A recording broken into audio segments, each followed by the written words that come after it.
Welcome to Bedtime Bible, friends. As you come to a place of rest for the evening, let your mind drift off to sleep to the Bible before you lay your head down. Tonight, we will go through the entire book of Genesis. If you truly like this content, please like and subscribe to the channel. Leave a comment of where you are in the world and what time it is. It is always fascinating hearing where people are tuning in from around the world. I am praying for you tonight. Now, relax, get comfortable, take a deep breath, and let's begin our journey into the book of Genesis. Genesis chapter 1, the story of creation. In the beginning, when God created the heavens and the earth. And the earth was without form or shape, with darkness over the abyss, and a mighty wind sweeping over the waters. Then God said, "Let there be light," and there was light. God saw that the light was good. God then separated the light from the darkness. God called the light day, and the darkness he called night. Evening came, and morning followed the first day. Then God said, "Let there be a dome in the middle of the waters, to separate one body of water from the other." God made the dome, and it separated the water below the dome from the water above the dome. And so it happened. God called the dome sky. Evening came, and morning followed the second day. Then God said, "Let the water under the sky be gathered into a single basin, so that the dry land may appear." And so it happened. The water under the sky was gathered into its basin, and the dry land appeared. God called the dry land earth, and the basin of water he called sea. God saw that it was good. Then God said, "Let the earth bring forth vegetation, every kind of plant that bears seed, and every kind of fruit tree on earth that bears fruit with its seed in it." And so it happened. The earth brought forth vegetation, every kind of plant that bears seed, and every kind of fruit tree that bears fruit with its seed in it. God saw that it was good. Evening came, and morning followed the third day. Then God said, "Let there be lights in the dome of the sky, to separate day from night. Let them mark the seasons, the days, and the years, and serve as lights in the dome of the sky, to illuminate the earth." And so it happened. God made the two great lights, the greater one to govern the day, and the lesser one to govern the night and the stars. God set them in the dome of the sky to illuminate the earth, to govern the day and the night, and to separate the light from the darkness. God saw that it was good. Evening came, and morning followed the fourth day. Then God said, "Let the water teem with an abundance of living creatures, and on the earth let birds fly beneath the dome of the sky." God created the great sea monsters and all kinds of crawling living creatures with which the water teems, and all kinds of winged birds. God saw that it was good. And God blessed them, saying, "Be fertile, multiply, and fill the water of the seas, and let the birds multiply on the earth." Evening came, and morning followed the fifth day. Then God said, "Let the earth bring forth every kind of living creature, tame animals, crawling things, and every kind of wild animal." And so it happened. God made every kind of wild animal, every kind of tame animal, and every kind of thing that crawls on the ground. God saw that it was good. Then God said, "Let us make human beings in our image, after our likeness.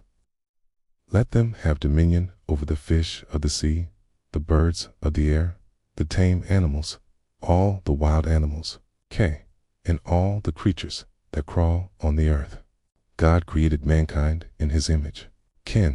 In the image of God he created them. Male and female he created them. God blessed them, and God said to them, "Be fertile and multiply. Fill the earth and subdue it. Have dominion over the fish of the sea, the birds of the air, and all the living things that crawl on the earth." God also said, "See, I give you every seed-bearing plant on all the earth, and every tree that has seed-bearing fruit on it to be your food. And to all the wild animals, all the birds of the air, and all the living creatures that crawl on the earth, I give all the green plants for food." And so it happened. God looked at everything he had made, and found it very good. Evening came, and morning followed the sixth day. Chapter 2. Thus the heavens and the earth and all their array were completed. 8. On the seventh day, God completed the work he had been doing. He rested on the seventh day from all the work he had undertaken. God blessed the seventh day and made it holy, because on it he rested from all the work he had done in creation. The story of the nations, the Garden of Eden. This is the story of the heavens and the earth at their creation. When the Lord God made the earth and the heavens, there was no field shrub on earth, and no grass of the field had sprouted. For the Lord God had sent no rain upon the earth, and there was no man to till the ground. But a stream was welling up out of the earth, and watering all the surface of the ground. Then the Lord God formed the man out of the dust of the ground, and blew into his nostrils the breath of life, and the man became a living being. The Lord God planted a garden in Eden in the east, and placed there the man whom he had formed. Out of the ground the Lord God made grow every tree that was delightful to look at, and good for food, with the tree of life in the middle of the garden, and the tree of the knowledge of good and evil. A river rises in Eden to water the garden. Beyond there it divides and becomes 4 branches. The name of the first is the Piscean. It is the one that winds through the whole land of Havilah, where there is gold. The gold of that land is good. Bdellium and lapis lazuli are also there. The name of the second river is the Gihon. It is the one that winds all through the land of Cush. The name of the third river is the Tigris. It is the one that flows east of Ashur. The fourth river is the Euphrates. The Lord God then took the man and settled him in the Garden of Eden to cultivate and care for it. The Lord God gave the man this order: You are free to eat from any of the trees of the garden, except the tree of knowledge of good and evil. From that tree you shall not eat. When you eat from it, you shall die. The Lord God said, It is not good for the man to be alone. I'll make a helper suited to him. So the Lord God formed out of the ground all the wild animals and all the birds of the air, and he brought them to the man to see what he would call them. Whatever the man called each living creature was then its name. The man gave names to all the tame animals, all the birds of the air, and all the wild animals, but none proved to be a helper suited to the man. So the Lord God cast a deep sleep on the man, and while he was asleep, he took out one of his ribs and closed up its place with flesh. The Lord God then built the rib that he had taken from the man into a woman. When he brought her to the man said, This one, at last, is bone of my bones and flesh of my flesh. This one shall be called woman, for out of man this one has been taken. That is why a man leaves his father and mother and clings to his wife, and the two of them become one body. The man and his wife were both naked, yet they felt no shame. Chapter 3. The expulsion from Eden. Now the snake was the most cunning of all the wild animals that the Lord God had made. He asked the woman, Did God really say, You should not eat from any of the trees in the garden? The woman answered the snake, We may eat of the fruit of the trees in the garden. It is only about the fruit of the tree in the middle of the garden that God said, You should not eat it, or even touch it, or else you will die. But the snake said to the woman, You certainly will not die. God knows well that when you eat of it, your eyes will be opened, and you will be like gods, who know good and evil. The woman saw that the tree was good for food and pleasing to the eyes, and the tree was desirable for gaining wisdom. So she took some of its fruit and ate it. And she also gave some to her husband, who was with her, and he ate it. Then the eyes of both of them were opened, and they knew that they were naked. So they sewed fig leaves together and made loincloths for themselves.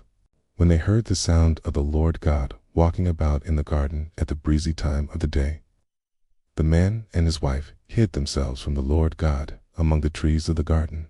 The Lord God then called to the man and asked him, Where are you?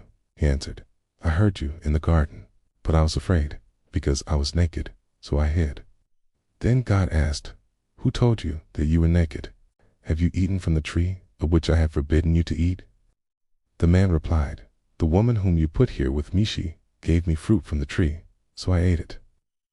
The Lord God then asked the woman, What is this you have done? The woman answered, The snake tricked me, so I ate it.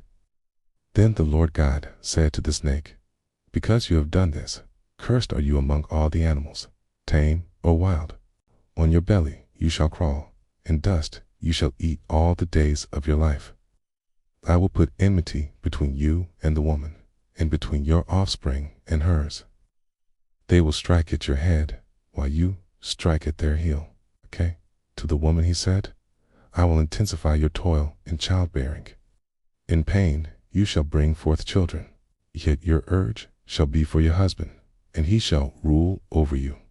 To the man he said, Because you listened to your wife and ate from the tree about which I commanded you, you shall not eat from it.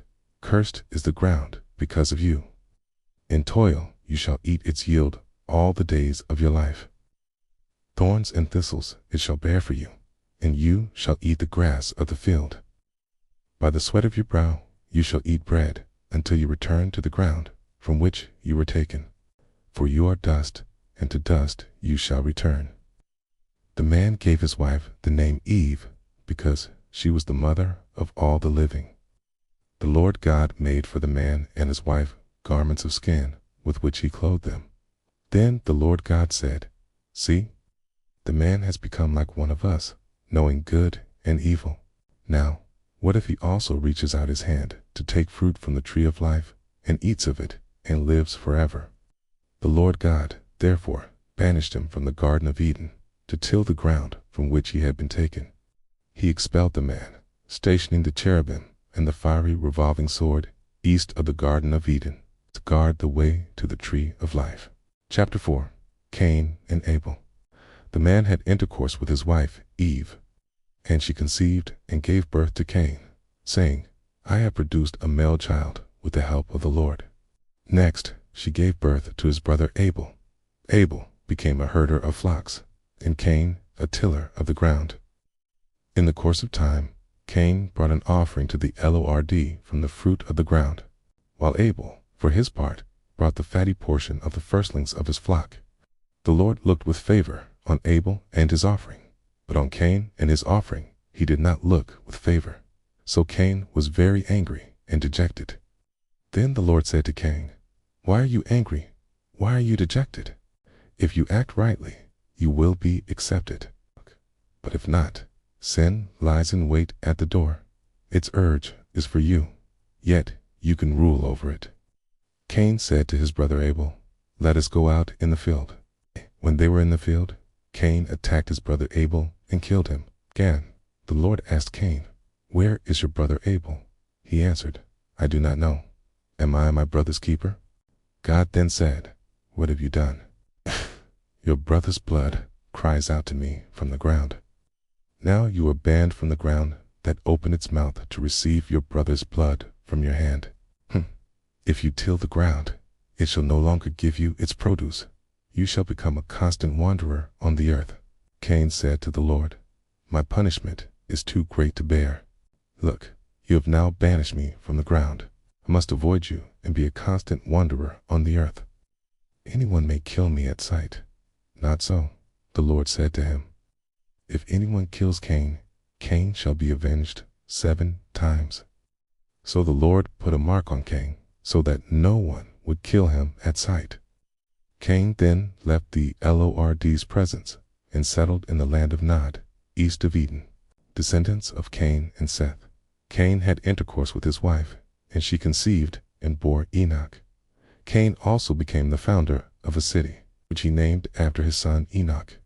To Enoch was born Irad, and Irad became the father of Mehujael. Cael became the father of Methuselah, and Methuselah became the father of Lamech. Lamech took 2 wives. The name of the first was Ada, and the name of the second Zillah. Ada gave birth to Jabal, who became the ancestor of those who dwell in tents and keep livestock. His brother's name was Jubal, who became the ancestor of all who play the lyre and the reed pipe. Zillah, on her part, gave birth to Tubal-Cain, the ancestor of all who forge instruments of bronze and iron. The sister of Tubal-Cain was Naamah. Lamech said to his wives, Ada and Zillah, hear my voice. Wives of Lamech, listen to my utterance. I have killed a man for wounding me, a young man for bruising me. If Cain is avenged 7 times, then Lamech 77 times. Adam again had intercourse with his wife, and she gave birth to a son whom she called Seth. God has granted me another offspring in place of Abel, as she said, because Cain killed him. To Seth, in turn, a son was born, and he named him Enosh. At that time, people began to invoke the Lord by name. Chapter 5. Generations. Adam to Noah. This is the record of the descendants of Adam. When God created human beings, he made them in the likeness of God. He created them male and female. When they were created, he blessed them and named them humankind. Adam was 130 years old when he begot a son in his likeness, after his image, and he named him Seth. Adam lived 800 years after he begot Seth, and he had other sons and daughters. The whole lifetime of Adam was 930 years. Then he died. When Seth was 105 years old, he begot Enosh. Seth lived 807 years after he begot Enosh, and he had other sons and daughters. The whole lifetime of Seth was 912 years. Then he died. When Enosh was 90 years old, he begot Kenan.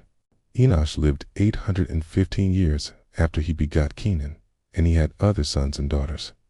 The whole lifetime of Enosh was 905 years. Then he died. When Kenan was 70 years old, he begot Mahalalel. Kenan lived 840 years after he begot Mahalalel, and he had other sons and daughters. The whole lifetime of Kenan was 910 years. Then he died. When Mahalalel was 65 years old, he begot Jared. Mahalalel lived 830 years after he begot Jared, and he had other sons and daughters. The whole lifetime of Mahalalel was 895 years. Then he died. When Jared was 162 years old, he begot Enoch. Jared lived 800 years after he begot Enoch, and he had other sons and daughters. The whole lifetime of Jared was 962 years. Then he died. When Enoch was 65 years old, he begot Methuselah. Enoch walked with God after he begot Methuselah for 300 years, and he had other sons and daughters. The whole lifetime of Enoch was 365 years. Enoch walked with God, and he was no longer here, for God took him. When Methuselah was 187 years old, he begot Lamech. Methuselah lived 782 years after he begot Lamech, and he had other sons and daughters. The whole lifetime of Methuselah was 969 years. Then he died. When Lamech was 182 years old, he begot a son and named him Noah, saying, This one shall bring us relief from our work and the toil of our hands, out of the very ground that the Lord has put under a curse. Lamech lived 595 years after he begot Noah, and he had other sons and daughters. The whole lifetime of Lamech was 777 years. Then he died. When Noah was 500 years old, he begat Shem, Ham, and Japheth. Chapter 6. Origin of the Nephilim. When human beings began to grow numerous on the earth, and daughters were born to them, the sons of God saw how beautiful the daughters of human beings were, and so they took for their wives whomever they pleased. Then the Lord said, My spirit shall not remain in human beings forever, because they are only flesh.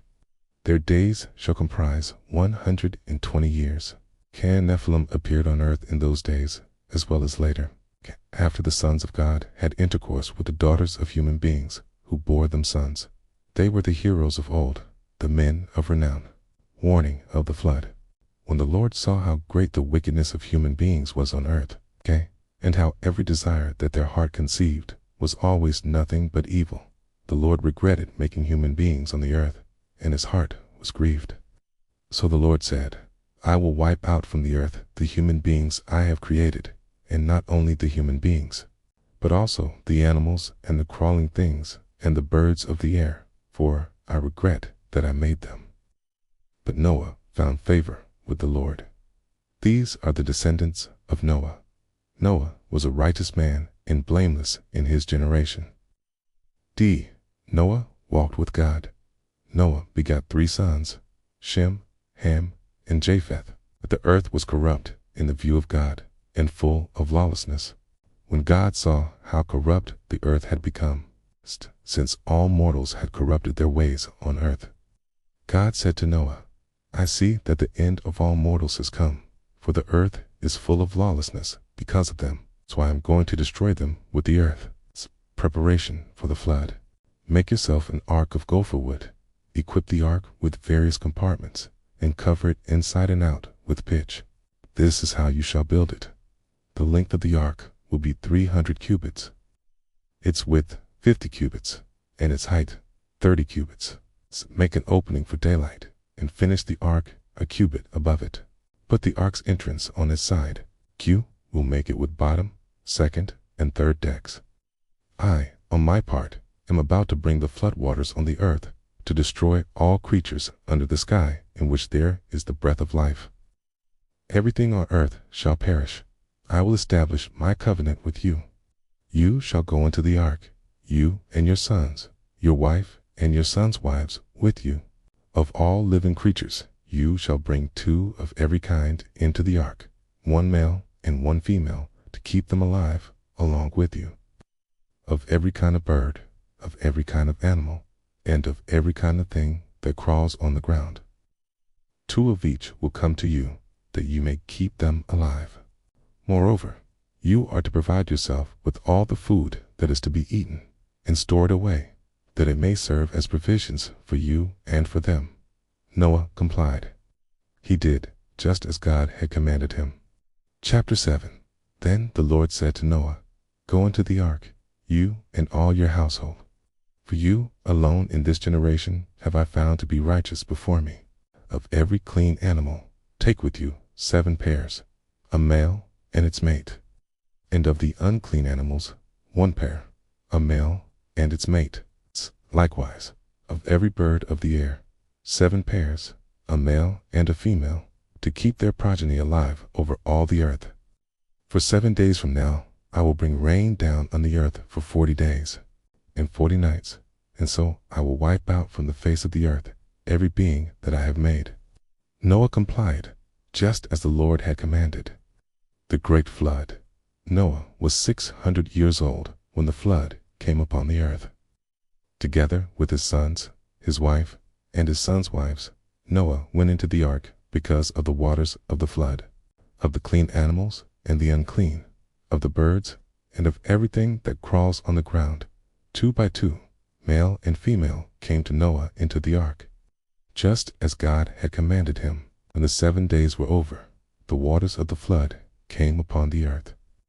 In the 600th year of Noah's life, in the 2nd month, on the 17th day of the month, on that day, all the fountains of the great abyss burst forth, and the floodgates of the sky were opened. For 40 days and 40 nights, heavy rain poured down on the earth. On the very same day, Noah and his sons, Shem, Ham, and Japheth, and Noah's wife, and the 3 wives of Noah's sons had entered the ark, together with every kind of wild animal, every kind of tame animal, every kind of crawling thing that crawls on the earth, and every kind of bird. Pairs of all creatures in which there was the breath of life came to Noah into the ark. Those that entered were male and female. Of all creatures they came as God had commanded Noah. Then the Lord shut him in. The flood continued upon the earth for 40 days. As the waters increased, they lifted the ark so that it rose above the earth. Its waters swelled and increased greatly on the earth, but the ark floated on the surface of the waters. Higher and higher on the earth, the waters swelled until all the highest mountains under the heavens were submerged. The waters swelled 15 cubits higher than the submerged mountains. All creatures that moved on earth perished, birds, tame animals, wild animals, and all that teemed on the earth, as well as all humankind. Everything on dry land with a breath of life in its nostrils died. The Lord wiped out every being on earth, human beings and animals, the crawling things and the birds of the air were wiped out from the earth. Only Noah and those with him in the ark were left. And when the waters had swelled on the earth for 150 days. Chapter 8. God remembered Noah and all the animals, wild and tame, that were with him in the ark. So God made a wind sweep over the earth, and the waters began to subside. The fountains of the abyss and the floodgates of the sky were closed, and the downpour from the sky was held back. Gradually the waters receded from the earth. At the end of 150 days, the waters had so diminished that in the 7th month, on the 17th day of the month, the ark came to rest on the mountains of Ararat. The waters continued to diminish until the 10th month, and on the 1st day of the 10th month, the tops of the mountains appeared. At the end of 40 days, Noah opened the hatch of the ark that he had made, and he released a raven. It flew back and forth until the waters dried off from the earth. Then he released a dove to see if the waters had lessened on the earth. But the dove could find no place to perch, and it returned to him in the ark, for there was water over all the earth. Putting out his hand, he caught the dove and drew it back to him inside the ark. He waited yet 7 days more and again released the dove from the ark. In the evening the dove came back to him, and there in its bill was a plucked off olive leaf. So Noah knew that the waters had diminished on the earth. He waited yet another 7 days, and then released the dove. But this time it did not come back. In the 601st year, in the 1st month, on the 1st day of the month, the water began to dry up on the earth. Noah then removed the covering of the ark, and saw that the surface of the ground had dried. In the 2nd month, on the 27th day of the month, the earth was dry. Then God said to Noah, "Go out of the ark, together with your wife and your sons and your sons' wives. Bring out with you every living thing that is with you, all creatures, be they birds or animals or crawling things that crawl on the earth, and be fertile and multiply on the earth, and be fertile and multiply on it." So Noah came out, together with his sons and his wife and his sons' wives, and all the animals, all the birds, and all the crawling creatures that crawl on the earth went out of the ark by families. Then Noah built an altar to the Lord. In choosing from every clean animal and every clean bird, he offered burnt offerings on the altar. When the Lord smelled the sweet odor, the Lord said to himself, "Never again will I curse the ground because of human beings, since the desires of the human heart are evil from youth. Nor will I ever again strike down every living being as I have done. All the days of the earth, seed, time and harvest, cold and heat, summer and winter, and day and night shall not cease." Chapter 9. Covenant with Noah. God blessed Noah and his sons and said to them, "Be fertile and multiply and fill the earth. Fear and dread of you shall come upon all the animals of the earth and all the birds of the air, upon all the creatures that move about on the ground, and all the fishes of the sea. Into your power they are delivered.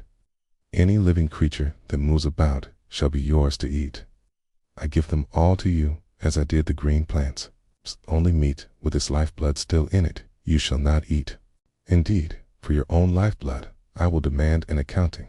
From every animal I will demand it, and from a human being, each one for the blood of another. I will demand an accounting for human life. Anyone who sheds the blood of a human being, by a human being shall that one's blood be shed. For in the image of God have human beings been made. Be fertile, then, and multiply.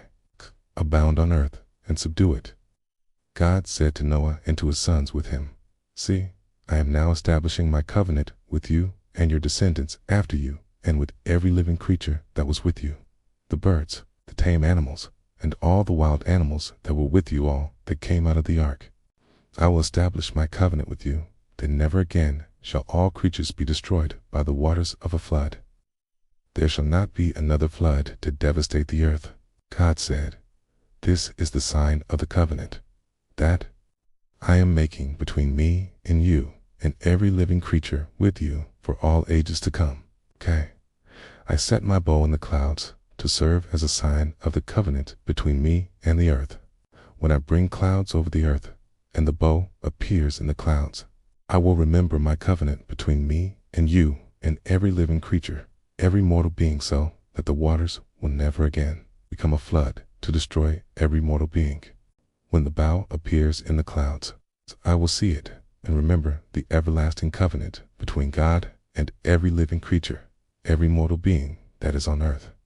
God told Noah, "This is the sign of the covenant I have established between me and every mortal being that is on earth."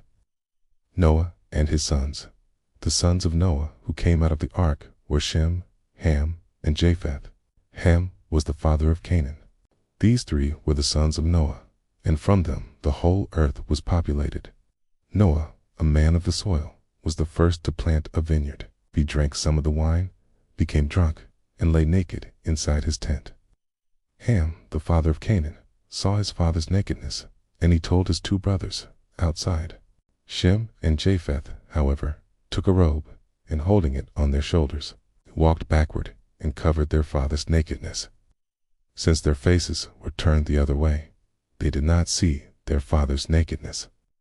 When Noah woke up from his wine and learned what his youngest son had done to him, he said, "Cursed be Canaan, the lowest of slaves shall he be to his brothers." He also said, "Blessed be the Lord, the God of Shem. Let Canaan be his slave. May God expand Japheth, and may he dwell among the tents of Shem, and let Canaan be his slave." Noah lived 350 years after the flood. The whole lifetime of Noah was 950 years. Then he died. Chapter 10. Table of the Nations. These are the descendants of Noah's sons, Shem, Ham, and Japheth, to whom children were born after the flood. The descendants of Japheth: Gomer, Magog, Madai, Javan, Tubal, Meshech, and Teras. The descendants of Gomer: Ashkenaz, Japheth, and Togarmah, Kaja, Tarshish, the Kittim, and the Rodanim, Kana, and the Rodanim. From these branched out the maritime nations. These are the descendants of Japheth by their lands, each with its own language, according to their clans, by their nations. The descendants of Ham: Cush, Mizraim, Put, and Canaan. The descendants of Cush: Seba, Havilah, Sapta, Rama, and Sabteka. The descendants of Rama: Sheba and Dedan. Cush became the father of Nimrod, who was the first to become a mighty warrior on earth. He was a mighty hunter in the eyes of the Lord. Hence the saying, like Nimrod, a mighty hunter in the eyes of the Lord. His kingdom originated in Babylon, Erech, and Akkad, all of them in the land of Shinar. From that land he went forth to Assyria, where he built Nineveh, Rehoboth, Ir, and Calah, as well as Rezin, between Nineveh and Calah, the latter being the principal city. Mizraim became the father of the Ludim, the Anamim, the Lehabim, the Naphtahim, Pathrusim, the Cathrim, from whom the Philistines came. Canaan became the father of Sidon, his firstborn, and of Het, also of the Jebusites, the Amorites, the Girgashites, the Hivites, the Archites, the Sinites, the Arvadites, the Semarites, and the Hamathites. Afterward, the clans of the Canaanites spread out, so the Canaanite borders extended from Sidon all the way to Gerar, near Gaza, and all the way to Sodom, Gomorrah, Admah, and Zeboim, near Lasha. These are the descendants of Ham, according to their clans, according to their languages, by their lands, by their nations. To Shem also, Japheth's oldest brother and the ancestor of all the children of Eber, children were born. The descendants of Shem: Elam, Ashur, Arpachshad, Lud, and Aram. The descendants of Aram: Uz, Hul, Gether, and Mash. Arpachshad became the father of Shelah, and Shelah became the father of Eber. To Eber 2 sons were born. The name of the first was Peleg, for in his time the world was divided. And the name of his brother was Joktan. Con became the father of Almadad, Sheleph, Hazamav, Jerah, Hadoram, Uzal, Dikla, Obal, Abimo, Sheba, Ophir, Havilah, and Jabab. All these were descendants of Joktan. Their settlements extended all the way from Mesa to Syphar, the eastern hill country. These are the descendants of Shem, according to their clans, according to their languages. Kurd, by their lands, by their nations. Cord, these are the clans of Noah's sons, according to their origins, and by their nations. From these, the nations of the earth branched out after the flood. Tower 11. Tower of Babel. The whole world had the same language and the same words. When they were migrating from the east, they came to a valley in the land of Shinar, and settled there.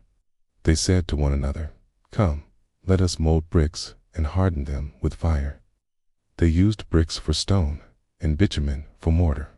Then they said, "Come, let us build ourselves a city, and a tower with its top in the sky, and so make a name for ourselves. Otherwise we shall be scattered all over the earth." The Lord came down to see the city and the tower that the people had built.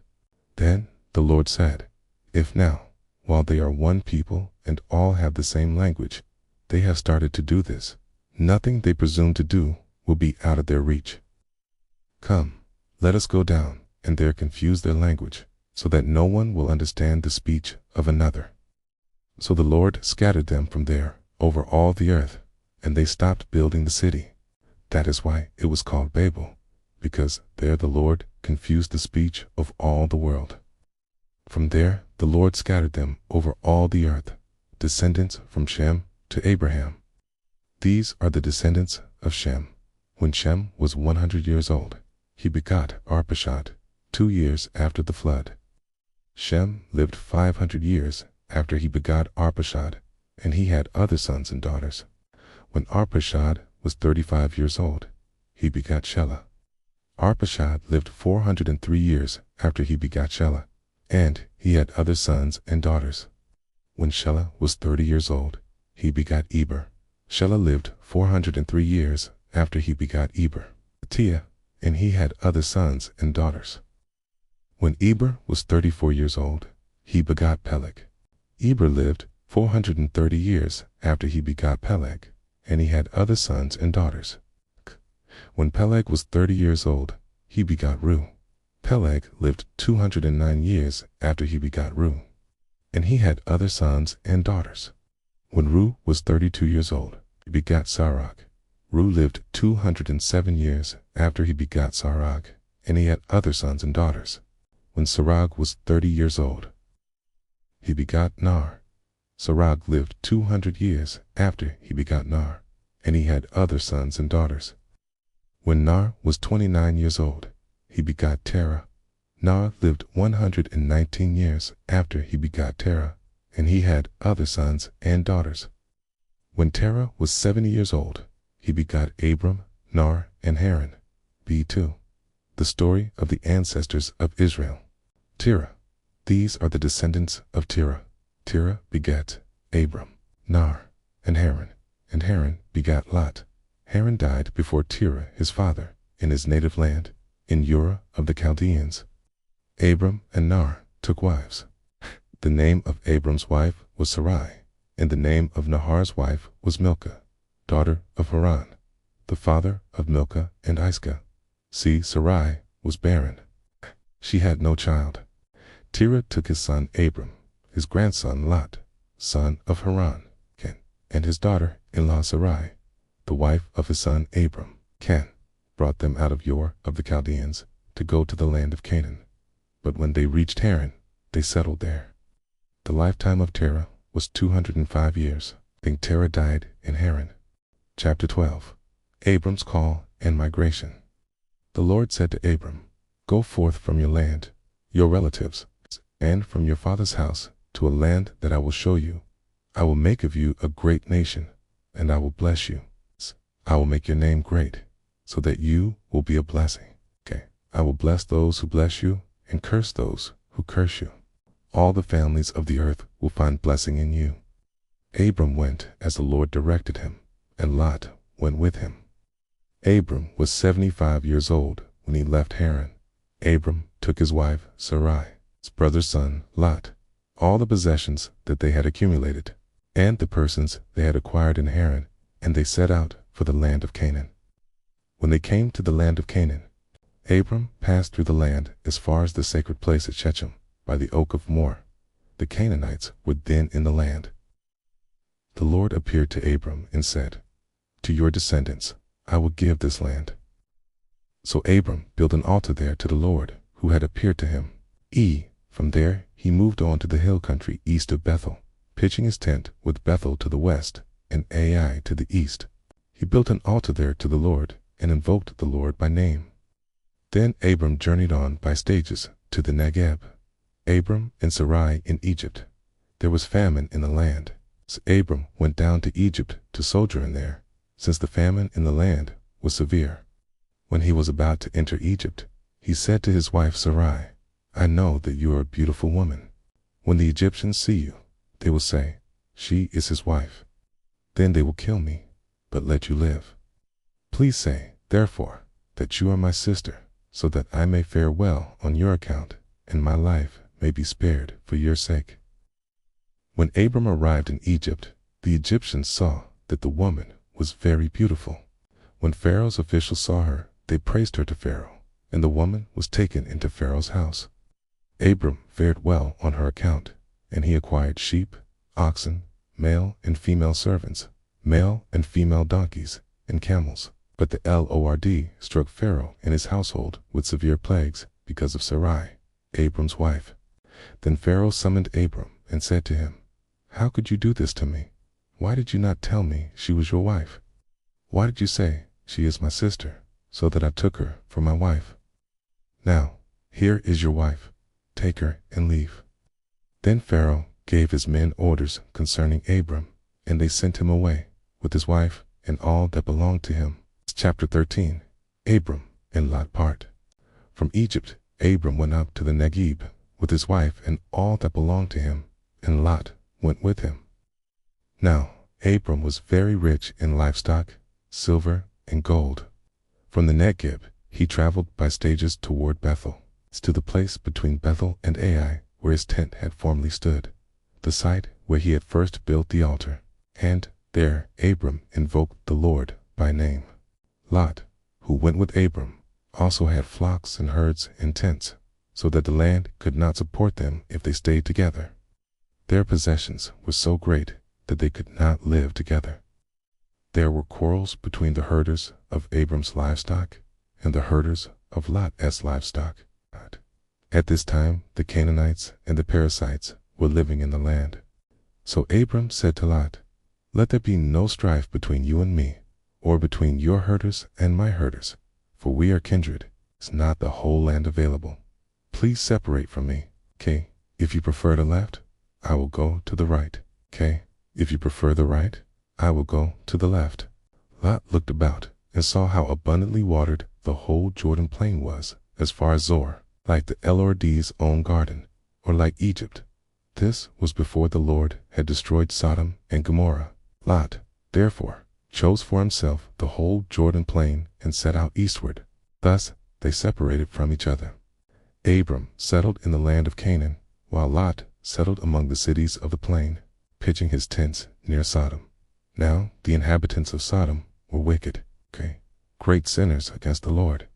After Lot had parted from him, the Lord said to Abram, "Look about you, and from where you are, gaze to the north and south, east and west. All the land that you see I will give to you and your descendants forever. I will make your descendants like the dust of the earth. If anyone could count the dust of the earth, your descendants too might be counted. Get up and walk through the land, across its length and breadth, for I give it to you." Abram moved his tents and went on to settle near the oak of Mamre, which is at Hebron. There he built an altar to the Lord. Chapter 14. The Four Kings. When Amraphel, king of Shinar, king of Elazar, Kedorlaomer, king of Elam, and Tidal, king of Goyim, made war on Bera, king of Sodom, Bersha, king of Gomorrah, Shinab, king of Admah, Shemar, king of Zeboim, and the king of Bala, that is, Zoar. All the latter kings joined forces in the valley of Siddim, that is, the Salt Sea. For 12 years they had served Kedorlaomer, but in the 13th year they rebelled. Okay? In the 14th year, Kedorlaomer and the kings allied with him came and defeated the Rephaim in Ashtaroth Karnaim, the Zuzim in Ham, the Emim in Shavakariathim, and the Horites in the hill country of Seir, as far as El Paran, close by the wilderness. They then turned back and came to En Mishpat, that is, Kadesh, and they subdued the whole country of both the Amalekites and the Amorites who lived in houses in Tamar. Thereupon the king of Sodom, the king of Gomorrah, the king of Admah, the king of Zeboim, and the king of Bala, that is, Zoar, marched out, and in the valley of Siddim they went into battle against them, against Kedorlaomer, king of Elam, Tidal, king of Goyim, Amraphel, king of Shinar, and Arioch, king of Elisorapor, kings against 5. Now the valley of Siddim was full of bitumen pits. And as the king of Sodom and the king of Gomorrah fled, they fell into these, while the rest fled to the mountains. The victors seized all the possessions and food supplies of Sodom and Gomorrah, and then went their way. They took with them Abram's nephew Lot, who had been living in Sodom, as well as his possessions, and departed. A survivor came and brought the news to Abram the Hebrew, who was camping at the oak of Mamre, the Amorite, a kinsman of Eshcol and Anar. These were allies of Abram. When Abram heard that his kinsman had been captured, he mustered 318 of his retainers, born in his house, and went in pursuit as far as Dan. He and his servants deployed against them at night, defeated them, and pursued them as far as Hobah, which is north of Damascus. He recovered all the possessions. He also recovered his kinsman Lot and his possessions, along with the women and the other people. When Abram returned from his defeat of Kedorlaomer and the kings who were allied with him, the king of Sodom went out to greet him in the valley of Shavah, that is, the king's valley. Melchizedek, king of Salem, brought out bread and wine. He was a priest of God Most High. He blessed Abram with these words: Blessed be Abram by God Most High, the creator of heaven and earth. And blessed be God Most High, who delivered your foes into your hand. Then Abram gave him 1/10 of everything. The king of Sodom said to Abram, Give me the captives, the goods you may keep. But Abram replied to the king of Sodom, I have sworn to the Lord, God Most High, the creator of heaven and earth, that I would not take so much as a thread or a sandal strap from anything that is yours, so that you cannot say, I made Abram rich. Nothing for me except what my servants have consumed, and a share that is due to the men who went with Mianah, Eshcol, and Mamre. Let them take their share. Chapter 15. The Covenant with Abram. Some time afterward, the word of the Lord came to Abram in a vision. Do not fear, Abram. I am your shield, will make your reward very great. But Abram said, Lord God, what can you give me if I die childless and have only a servant of my household, Eliezer of Damascus? Abram continued, Look, you have given me no offspring, so a servant of my household will be my heir. Abram. Then the word of the Lord came to him. No, that one will not be your heir. Your own offspring will be your heir. He took him outside and said, Look up at the sky and count the stars, if you can. Just so, he added, will your descendants be. Abram put his faith in the Lord, who attributed it to him as an act of righteousness. He then said to him, I am the Lord who brought you from Ur of the Chaldeans to give you this land as a possession. Lord God, he asked, how will I know that I will possess it? He answered him, Bring me a 3-year-old heifer, a 3-year-old female goat, a 3-year-old ram, a turtle dove, and a young pigeon. He brought him all these, split them in 2, and placed each half opposite the other. But the birds he did not cut up. Birds of prey swooped down on the carcasses, but Abram scared them away. As the sun was about to set, a deep sleep fell upon Abram, and a great dark dread descended upon him. Then the Lord said to Abram, "Know for certain that your descendants will reside as aliens in a land not their own, where they shall be enslaved and oppressed for 400 years. But I will bring judgment on the nation they must serve, and after this they will go out with great wealth. You, however, will go to your ancestors in peace. You will be buried at a ripe old age. In the 4th generation your descendants will return here, for the wickedness of the Amorites is not yet complete." When the sun had set and it was dark, there appeared a smoking firepot and a flaming torch, which passed between those pieces. On that day the Lord made a covenant with Abram, saying, "To your descendants I give this land, from the Wadi of Egypt to the great river, the Euphrates, the land of the Kenites, the Kenizzites, the Kadonites, the Hittites, the Perizzites, the Rephaim, the Amorites, the Canaanites, the Girgashites, and the Jebusites." Chapter 16. Birth of Ishmael. Abram's wife Sarai had borne him no children. Now she had an Egyptian maidservant named Hagar. Sarai said to Abram, "The Lord has kept me from bearing children. Have intercourse with my maid. Perhaps I will have sons through her." Abram obeyed Sarai. Thus, after Abram had lived 10 years in the land of Canaan, his wife Sarai took her maid, Hagar the Egyptian, and gave her to her husband Abram to be his wife. He had intercourse with her, and she became pregnant. As soon as Hagar knew she was pregnant, her mistress lost stature in her eyes. So Sarai said to Abram, "This outrage against me is your fault. I myself gave my maid to your embrace, that ever since she knew she was pregnant, I have lost stature in her eyes. May the Lord decide between you and me." Abram told Sarai, "Your maid is in your power. Do to her what you regard as right." Sarai then mistreated her so much that Hagar ran away from her. The Lord's angel found her by a spring in the wilderness, the spring on the road to Shur, and he asked, "Hagar, maid of Sarai, where have you come from and where are you going?" She answered, "I am running away from my mistress Sarai." But the Lord's angel told her, "Go back to your mistress and submit to her authority. I will make your descendants so numerous," added the Lord's angel, "that they will be too many to count." Then the Lord's angel said to her, "You are now pregnant and shall bear a son. You shall name him Ishmael, for the Lord has heeded your affliction. He shall be a wild ass of a man, his hand against everyone, and everyone's hand against him.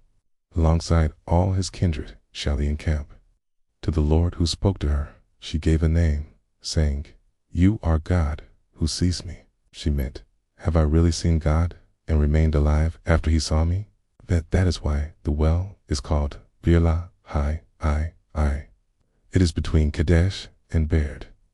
Hagar bore Abram a son, and Abram named the son, whom Hagar bore him, Ishmael. Abram was 86 years old when Hagar bore him Ishmael. Chapter 17. Covenant of Circumcision. When Abram was 99 years old, the Lord appeared to Abram and said, "I am God the Almighty. Walk in my presence and be blameless. Between you and me I will establish my covenant, and I will multiply you exceedingly." Abram fell face down, and God said to him, "For my part, here is my covenant with you. You are to become the father of a multitude of nations. No longer will you be called Abram. Your name will be Abraham, for I am making you the father of a multitude of nations. I will make you exceedingly fertile. I will make nations of you. Kings will stem from you. I will maintain my covenant between me and you and your descendants after you throughout the ages, as an everlasting covenant, to be your God and the God of your descendants after you. I will give to you and to your descendants after you the land in which you are now residing as aliens, the whole land of Canaan as a permanent possession, and I will be their God." God said to Abraham, "For your part, you and your descendants after you must keep my covenant throughout the ages. This is the covenant between me and you and your descendants after you, that you must keep. Every male among you shall be circumcised, circumcise the flesh of your foreskin. That will be the sign of the covenant between me and you. Throughout the ages, every male among you, when he is 8 days old, shall be circumcised, including houseborn slaves and those acquired with money from any foreigner who is not of your descendants. Yes, both the houseborn slaves and those acquired with money must be circumcised. Thus my covenant will be in your flesh as an everlasting covenant. If a male is uncircumcised, that is, if the flesh of his foreskin has not been cut away, such a one will be cut off from his people. He has broken my covenant. Further said to Abraham, as for Sarai, your wife, do not call her Sarai. Her name will be Sarah. I will bless her, and I will give you a son by her. Her also will I bless. She will give rise to nations, and rulers of peoples will issue from her. Abraham fell face down and laughed as he said to himself, can a child be born to a man who is 100 years old? Can Sarah give birth at 90? So Abraham said to God, if only Ishmael could live in your favor. God replied, even so, your wife Sarah is to bear you a son, and you shall call him Isaac. It is with him that I will maintain my covenant as an everlasting covenant, and with his descendants after him. Now, as for Ishmael, I will heed you. I hereby bless him. I will make him fertile, and will multiply him exceedingly. He will become the father of 12 chieftains, and I will make of him a great nation. But my covenant I will maintain with Isaac, whom Sarah shall bear to you by this time next year. When he had finished speaking with Abraham, God departed from him. Then Abraham took his son Ishmael and all his slaves, whether born in his house or acquired with his money every male among the members of Abraham's household in. He circumcised the flesh of their foreskins on that same day as God had told him to do. Abraham was 99 years old when the flesh of his foreskin was circumcised, and his son Ishmael was 13 years old when the flesh of his foreskin was circumcised. Thus, on that same day, Abraham and his son Ishmael were circumcised, and all the males of his household, including the slaves born in his house or acquired with his money from foreigners, were circumcised with him. Chapter 18. Abraham's Visitors. The Lord appeared to Abraham by the oak of Mamre, as he sat in the entrance of his tent, while the day was growing hot. He saw 3 men standing near him. When he saw them, he ran from the entrance of the tent to greet them. And bowing to the ground, he said, Sir, if it please you, do not go on past your servant. Let some water be brought, that you may bathe your feet, and then rest under the tree. Now that you have come to your servant, let me bring you a little food, that you may refresh yourselves, and afterward you may go on your way. Very well, they replied, do as you have said. Abraham hurried into the tent to Sarah and said, Quick, 3 measures of bran flour, knead it, and make bread. He ran to the herd, picked out a tender, choice calf, and gave it to a servant, who quickly prepared it. Then he got some curds and milk, as well as the calf that had been prepared, and set these before them, waiting on them under the tree while they ate. Where is your wife, Sarah? They asked him. There in the tent, he replied. One of them said, I will return to you about this time next year, and Sarah will then have a son. Sarah was listening at the entrance of the tent, just behind him. Now Abraham and Sarah were old, advanced in years, and Sarah had stopped having her menstrual periods. So Sarah laughed to herself and said, Now that I am worn out and my husband is old, am I still to have sexual pleasure? But the Lord said to Abraham, Why did Sarah laugh and say, Will I really bear a child, old as I am? Is anything too marvelous for the Lord to do? At the appointed time, about this time next year, I will return to you, and Sarah will have a son. Sarah lied, saying, I did not laugh, because she was afraid. But, he said, Yes, you did. Abraham intercedes for Sodom. With Abraham walking with them to see them on their way, the men set out from there and looked down toward Sodom. The Lord considered, Shall I hide from Abraham what I am about to do? Now that he is to become a great and mighty nation, and all the nations of the earth are to find blessing in him? Indeed, I have singled him out, that he may direct his children and his household in the future to keep the way of the Lord by doing what is right and just, so that the Lord may put into effect for Abraham the promises he made about him. So the Lord said, the outcry against Sodom and Gomorrah is so great, and their sin so grave, that I must go down to see whether or not their actions are as bad as the cry against them that comes to me. I mean to find out. As the men turned and walked on toward Sodom, Abraham remained standing before the Lord. Then Abraham drew near and said, will you really sweep away the righteous with the wicked? Suppose there were 50 righteous people in the city, okay? Would you really sweep away and not spare the place for the sake of the 50 righteous people within it, okay? Far be it from you to do such a thing, to kill the righteous with the wicked, so that the righteous and the wicked are treated alike. Far be it from you. Should not the judge of all the world do what is just? The Lord replied, if I find 50 righteous people in the city of Sodom, I will spare the whole place for their sake. Abraham spoke up again. See how I am presuming to speak to my Lord, though I am only dust and ashes. What if there are 5 less than 50 righteous people? Would you destroy the whole city because of those 5? I will not destroy it, he answered, if I find 45 there. But Abraham persisted, saying, what if only 40 are found there? He replied, I will refrain from doing it for the sake of the 40. Then he said, do not let my Lord be angry if I go on. What if only 30 are found there? He replied, I will refrain from doing it if I can find 30 there. Abraham went on, since I have thus presumed to speak to my Lord, what if there are no more than 20?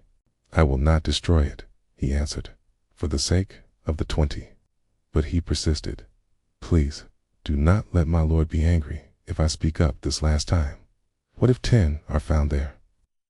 For the sake of the 10, he replied, I will not destroy it.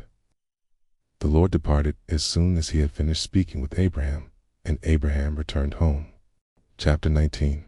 Destruction of Sodom and Gomorrah. The 2 angels reached Sodom in the evening, as Lot was sitting at the gate of Sodom. When Lot saw them, he got up to greet them.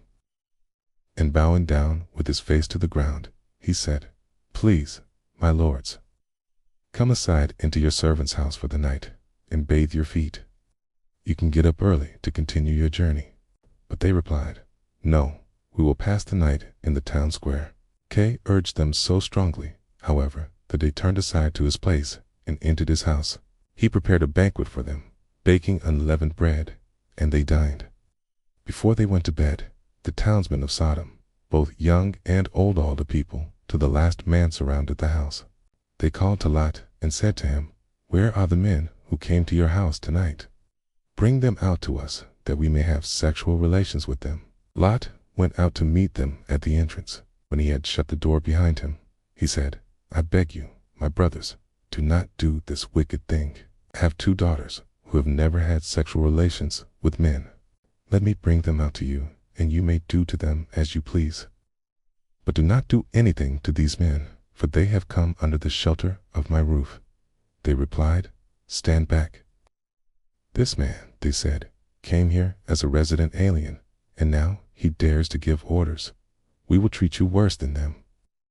With that, they pressed hard against Lot, moving in closer to break down the door.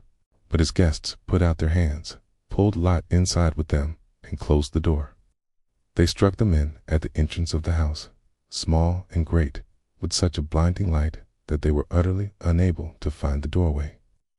Then the guests said to Lot, who else belongs to you here? Sons-in-law, your sons, your daughters, all who belong to you in the city, take them away from this place. We are about to destroy this place, for the outcry reaching the Lord against those here is so great that the Lord has sent us to destroy it.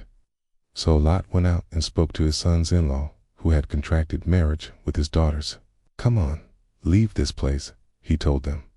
The Lord is about to destroy the city. But his sons-in-law thought he was joking.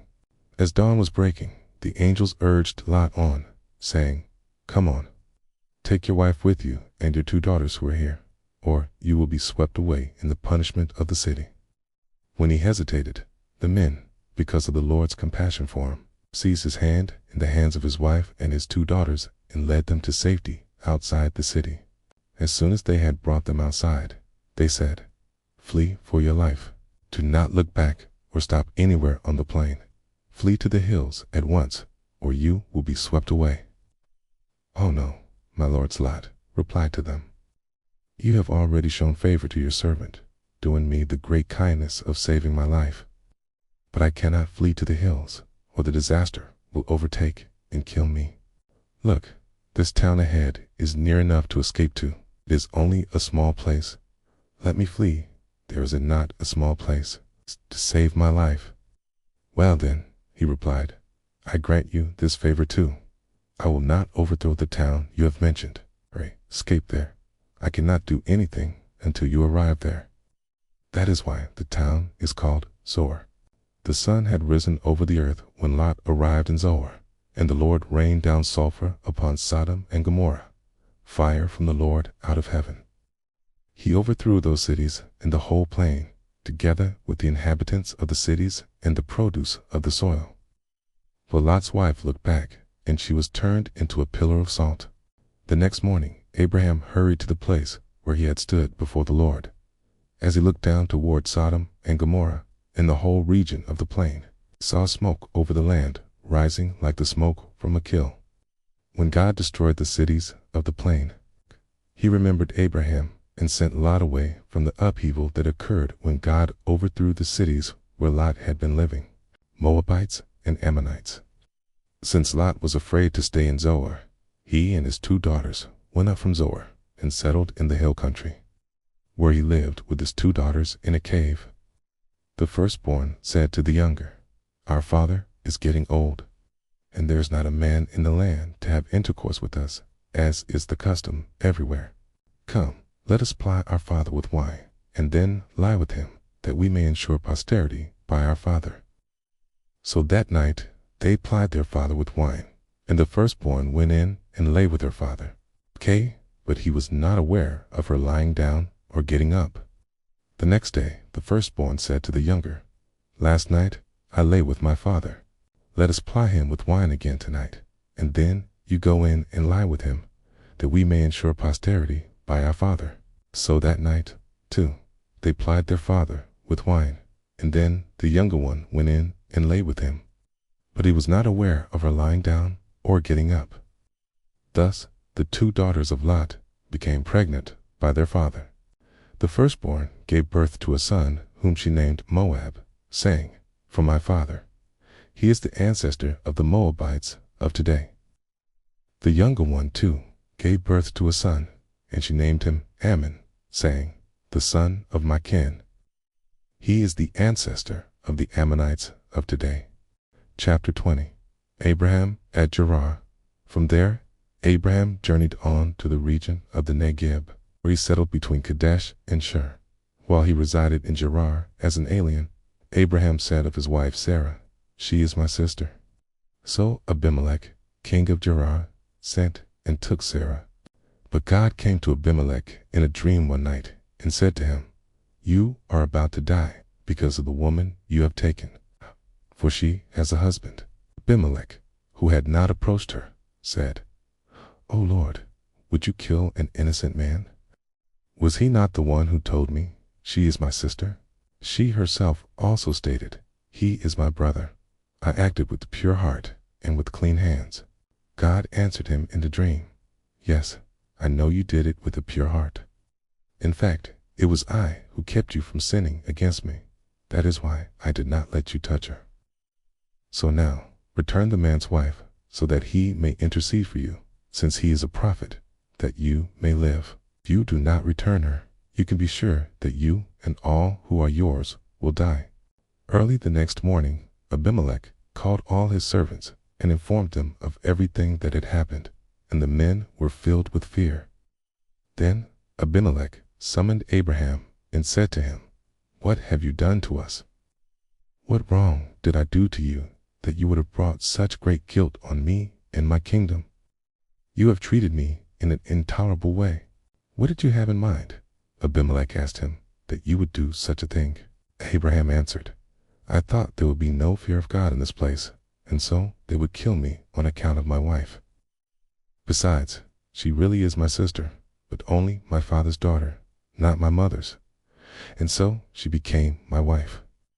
When God sent me wandering from my father's house, I asked her, would you do me this favor? In whatever place we come to, say, he is my brother. Then Abimelech took flocks and herds and male and female slaves and gave them to Abraham. And he restored his wife Sarah to him. Then Abimelech said, here, my land is at your disposal. Settle wherever you please. To Sarah he said, I hereby give your brother 1,000 shekels of silver. This will preserve your honor before all who are with you, and will exonerate you before everyone. Abraham then interceded with God, and God restored health to Abimelech, to his wife, and his maidservants, so that they bore children. For the Lord had closed every womb in Abimelech's household on account of Abraham, his wife, Sarah. Chapter 21. Birth of Isaac. The Lord took note of Sarah as he had said he would. The Lord did for her as he had promised. Sarah became pregnant and bore Abraham a son in his old age at the set time that God had stated. Abraham gave the name Isaac to this son of his whom Sarah bore him. When his son Isaac was 8 days old, Abraham circumcised him as God had commanded. Abraham was 100 years old when his son Isaac was born to him. Sarah then said, God has given me cause to laugh, and all who hear of it will laugh with me. Who would ever have told Abraham, she added, that Sarah would nurse children, that I have borne him a son in his old age? The child grew and was weaned, and Abraham held a great banquet on the day of the child's weaning. Sarah noticed the son, whom Hagar the Egyptian had borne to Abraham, playing with her son Isaac. So she demanded of Abraham, drive out that slave and her son. No son of that slave is going to share the inheritance with my son Isaac. Abraham was greatly distressed, because it concerned a son of his. But God said to Abraham, do not be distressed about the boy or about your slave woman. Obey Sarah, no matter what she asks of you.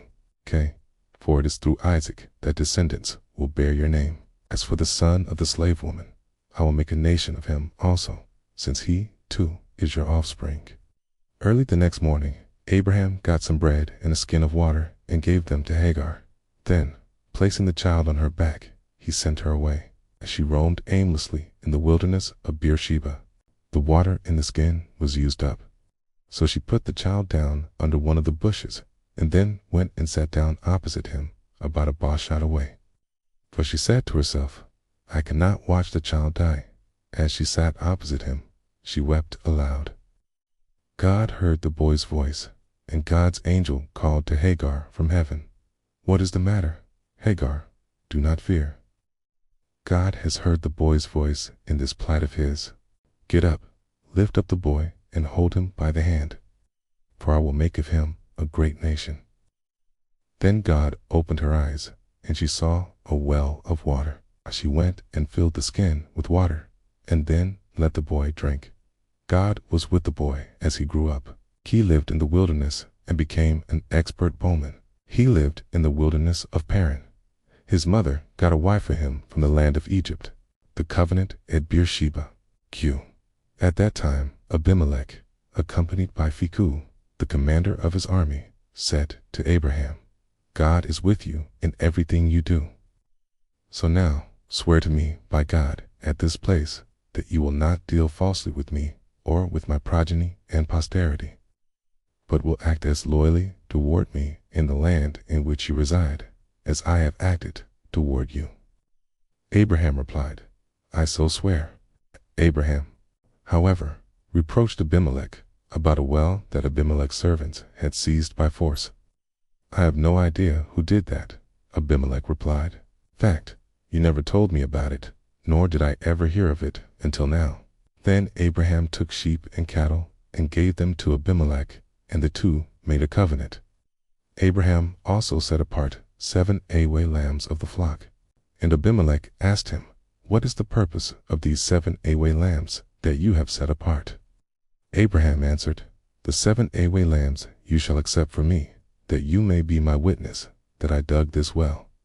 This is why the place is called Beersheba. The two of them took an oath there. When they had thus made the covenant in Beersheba, Abimelech, along with Phicol, the commander of his army, left to return to the land of the Philistines. Abraham planted a tamarisk at Beersheba, and there he invoked by name the Lord, God the Eternal. Abraham resided in the land of the Philistines for a long time. Chapter 22. The testing of Abraham. Some time afterward, God put Abraham to the test and said to him, "Abraham, here I am," he replied. Then God said, "Take your son Isaac, your only one whom you love, and go to the land of Moriah. There offer him up as a burnt offering on one of the heights that I will point out to you." Early the next morning, Abraham saddled his donkey, took with him 2 of his servants and his son Isaac, and, after cutting the wood for the burnt offering, set out for the place of which God had told him. On the 3rd day, Abraham caught sight of the place from a distance. Abraham said to his servants, "Stay here with the donkey, while the boy and I go on over there. We will worship and then come back to you." So Abraham took the wood for the burnt offering and laid it on his son Isaac, while he himself carried the fire and the knife. As the two walked on together, Isaac spoke to his father, Abraham. "Father," said. "Here I am," he replied. Isaac continued, "Here are the fire and the wood, but where is the sheep for the burnt offering?" "My son," Abraham answered, "God will provide the sheep for the burnt offering." Then the two walked on together. When they came to the place of which God had told him, Abraham built an altar there and arranged the wood on it. Next, he bound his son Isaac and put him on top of the wood on the altar. Then Abraham reached out and took the knife to slaughter his son. But the angel of the Lord called to him from heaven, "Abraham, Abraham." "Here I am," he answered. "Do not lay your hand on the boy," said the angel. "Do not do the least thing to him. For now I know that you fear God, since you did not withhold from me your son, your only one." Abraham looked up and saw a single ram caught by its horns in the thicket. So Abraham went and took the ram and offered it up as a burnt offering in place of his son. Abraham named that place Yahweh. Hence, people today say, "On the mountain the Lord will provide."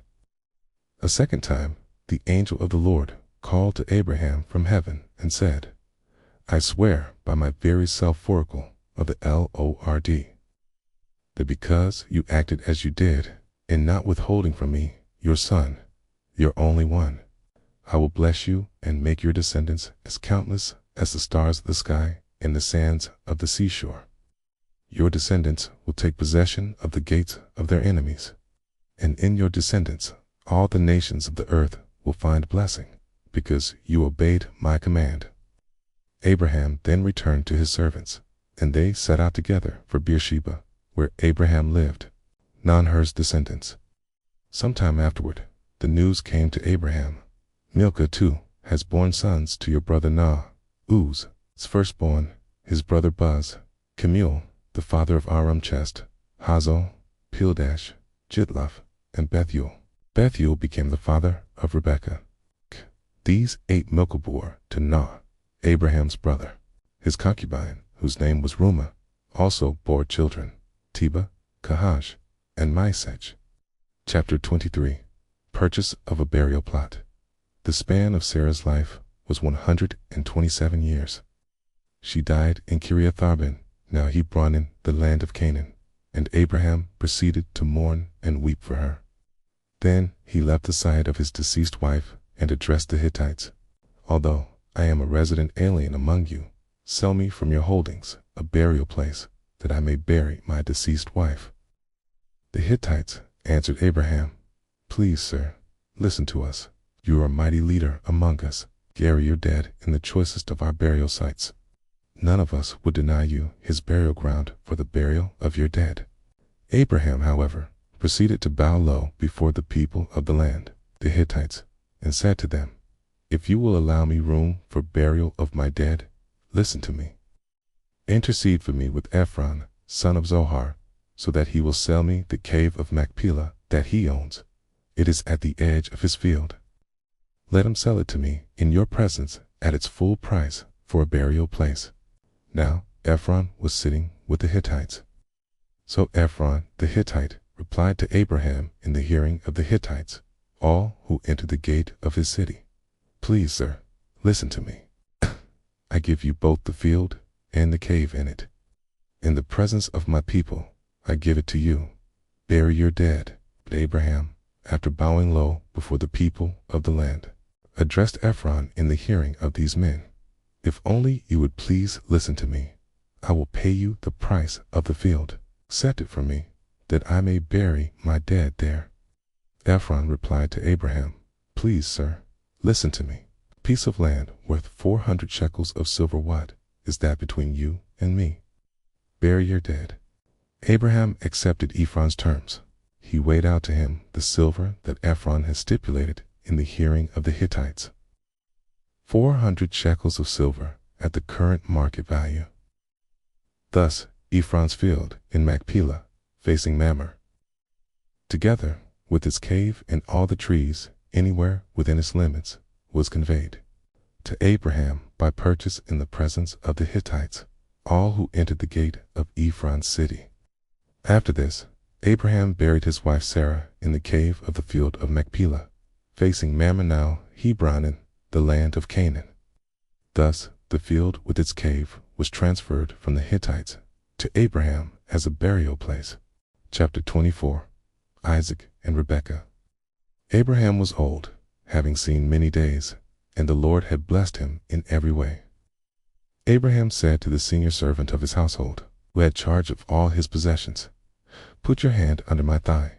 I will make you swear by the Lord, the God of heaven and the God of earth, that you will not take a wife for my son from the daughters of the Canaanites among whom I live, but that you will go to my own land and to my relatives to get a wife for my son Isaac." The servant asked him, "What if the woman is unwilling to follow me to this land? Should I then take your son back to the land from which you came?" Abraham told him, "Never take my son back there for any reason. The Lord, the God of heaven, who took me from my father's house and the land of my relatives, and who confirmed by oath the promise he made to me, I will give this land to your descendants. He will send his angel before you, and you will get a wife for my son there. If the woman is unwilling to follow you, you will be released from this oath to me, but never take my son back there." So the servant put his hand under the thigh of his master Abraham and swore to him concerning this matter. The servant then took 10 of his master's camels, and bearing all kinds of gifts from his master, he made his way to the city of Nar in Aram Naharaim near evening. At the time when women go out to draw water, he made the camels kneel by the well outside the city. Then he said, "Lord, God of my master Abraham, let it turn out favorably for me today, and thus deal graciously with my master Abraham, while I stand here at the spring and the daughters of the townspeople are coming out to draw water. I say to a young woman, 'Please lower your jug that I may drink.' She answers, 'Drink, and I will water your camels too.' Then she is the one whom you have decided upon for your servant Isaac. In this way, will know that you have dealt graciously with my master." He had scarcely finished speaking when Rebekah, who was born to Bethuel, son of Milcah, the wife of Abraham's brother, Narg, came out with a jug on her shoulder. The young woman was very beautiful, a virgin, untouched by man. She went down to the spring and filled her jug. As she came up, the servant ran toward her and said, "Please give me a sip of water from your jug." "Drink, sir," she replied, and quickly lowering the jug into her hand, she gave him a drink. When she had finished giving him a drink, she said, "I will draw water for your camels too, until they have finished drinking." With that, she quickly emptied her jug into the drinking trough and ran back to the well to draw more water until she had drawn enough for all the camels. The man watched her the whole time, silently waiting to learn whether or not the Lord had made his journey successful. When the camels had finished drinking, the man took out a gold nose ring weighing half a shekel, and 2 gold bracelets weighing 10 shekels for her wrists. Then he asked her, "Whose daughter are you? Tell me, please. And is there a place in your father's house for us to spend the night?" She answered, "I am the daughter of Bethuel, the son of Milcah, whom she bore to Nar. We have plenty of straw and fodder," he added, "and also a place to spend the night." The man then knelt and bowed down to the Lord, saying, "Blessed be the Lord, the God of my master Abraham, who has not let his kindness and fidelity toward my master fail. As for me, the Lord has led me straight to the house of my master's brother." Then the young woman ran off and told her mother's household what had happened. Now Rebekah had a brother named Laban. Laban rushed outside to the man at the spring when he saw the nose ring and the bracelets on his sister's arms, and when he heard Rebekah repeating what the man had said to her, he went to him while he was standing by the camels at the spring. He said, "Come, blessed of the Lord. Why are you standing outside when I have made the house ready, as well as a place for the camels?" The man then went inside, and while the camels were being unloaded and provided with straw and fodder, water was brought to bathe his feet and the feet of the men who were with him. But when food was set before him, he said, "I will not eat until I have told my story." "Go ahead," they replied. "I am Abraham's servant," he began. "The Lord has blessed my master so abundantly that he has become wealthy. He has given him flocks and herds, silver and gold, male and female slaves, and camels and donkeys. My master's wife, Sarah, bore a son to my master in her old age, and he has given him everything he owns. My master put me under oath, saying, 'You shall not take a wife for my son from the daughters of the Canaanites in whose land I live. Instead, you must go to my father's house, to my own family, to get a wife for my son.' When I asked my master, 'What if the woman will not follow me?' he replied, 'The Lord, in whose presence I have always walked, will send his angel with you and make your journey successful, and so you will get a wife for my son from my own family and my father's house. Then you will be freed from my curse. If you go to my family and they refuse you, then, too, you will be free from my curse.' When I came to the spring today, I said, 'Lord God of my master Abraham, please make successful the journey I am on. While I stand here at the spring, if I say to a young woman who comes out to draw water, "Please give me a little water from your jug," and she answers, "Drink, and I will draw water for your camels," she is the woman whom the Lord has decided upon for my master's son." I had scarcely finished saying this to myself when Rebekah came out with a jug on her shoulder. After she went down to the spring and drew water, I said to her, "Please let me have a drink." She quickly lowered the jug she was carrying and said, "Drink, and I will water your camels, too." So I drank, and she watered the camels also. When I asked her, "Whose daughter are you?" she answered, "The daughter of Bethuel, son of Nar, born to Nar by Milcah." So I put the ring on her nose and the bracelets on her wrists. Then I knelt and bowed down to the Lord, blessing the Lord, the God of my master Abraham, who had led me on the right road to obtain the daughter of my master as kinsman for his son. Now, if you will act with kindness and fidelity toward my master, let me know. But if not, let me know that too. Then proceed accordingly." Laban and Bethuel said in reply, "This thing comes from the Lord. We can say nothing to you, either for or against it. Here is Rebekah, right in front of you. Take her, and go, that she may become the wife of your master's son, as the Lord has said." When Abraham's servant heard their answer, he bowed to the ground before the Lord. Then he brought out objects of silver and gold and clothing and presented them to Rebekah. He also gave costly presents to her brother and mother. After he and the men with him had eaten and drunk, they spent the night there. Now, when they got up the next morning, he said, "Allow me to return to my master." Her brother and mother replied, "Let the young woman stay with us a short while, say 10 days. After that, she may go." But he said to them, "Do not detain me, now that the Lord has made my journey successful. Let me go back to my master." They answered, Let us call the young woman and see what she herself has to say about it. Okay. So they called Rebekah and asked her, will you go with this man? She answered, I will. At this, they sent off their sister Rebekah and her nurse with Abraham's servant and his men. They blessed Rebekah and said, Sister, may you grow into thousands of myriads, okay? And may your descendants gain possession of the gates of their enemies. Then Rebekah and her attendants started out. They mounted the camels and followed the man. So the servant took Rebekah and went on his way.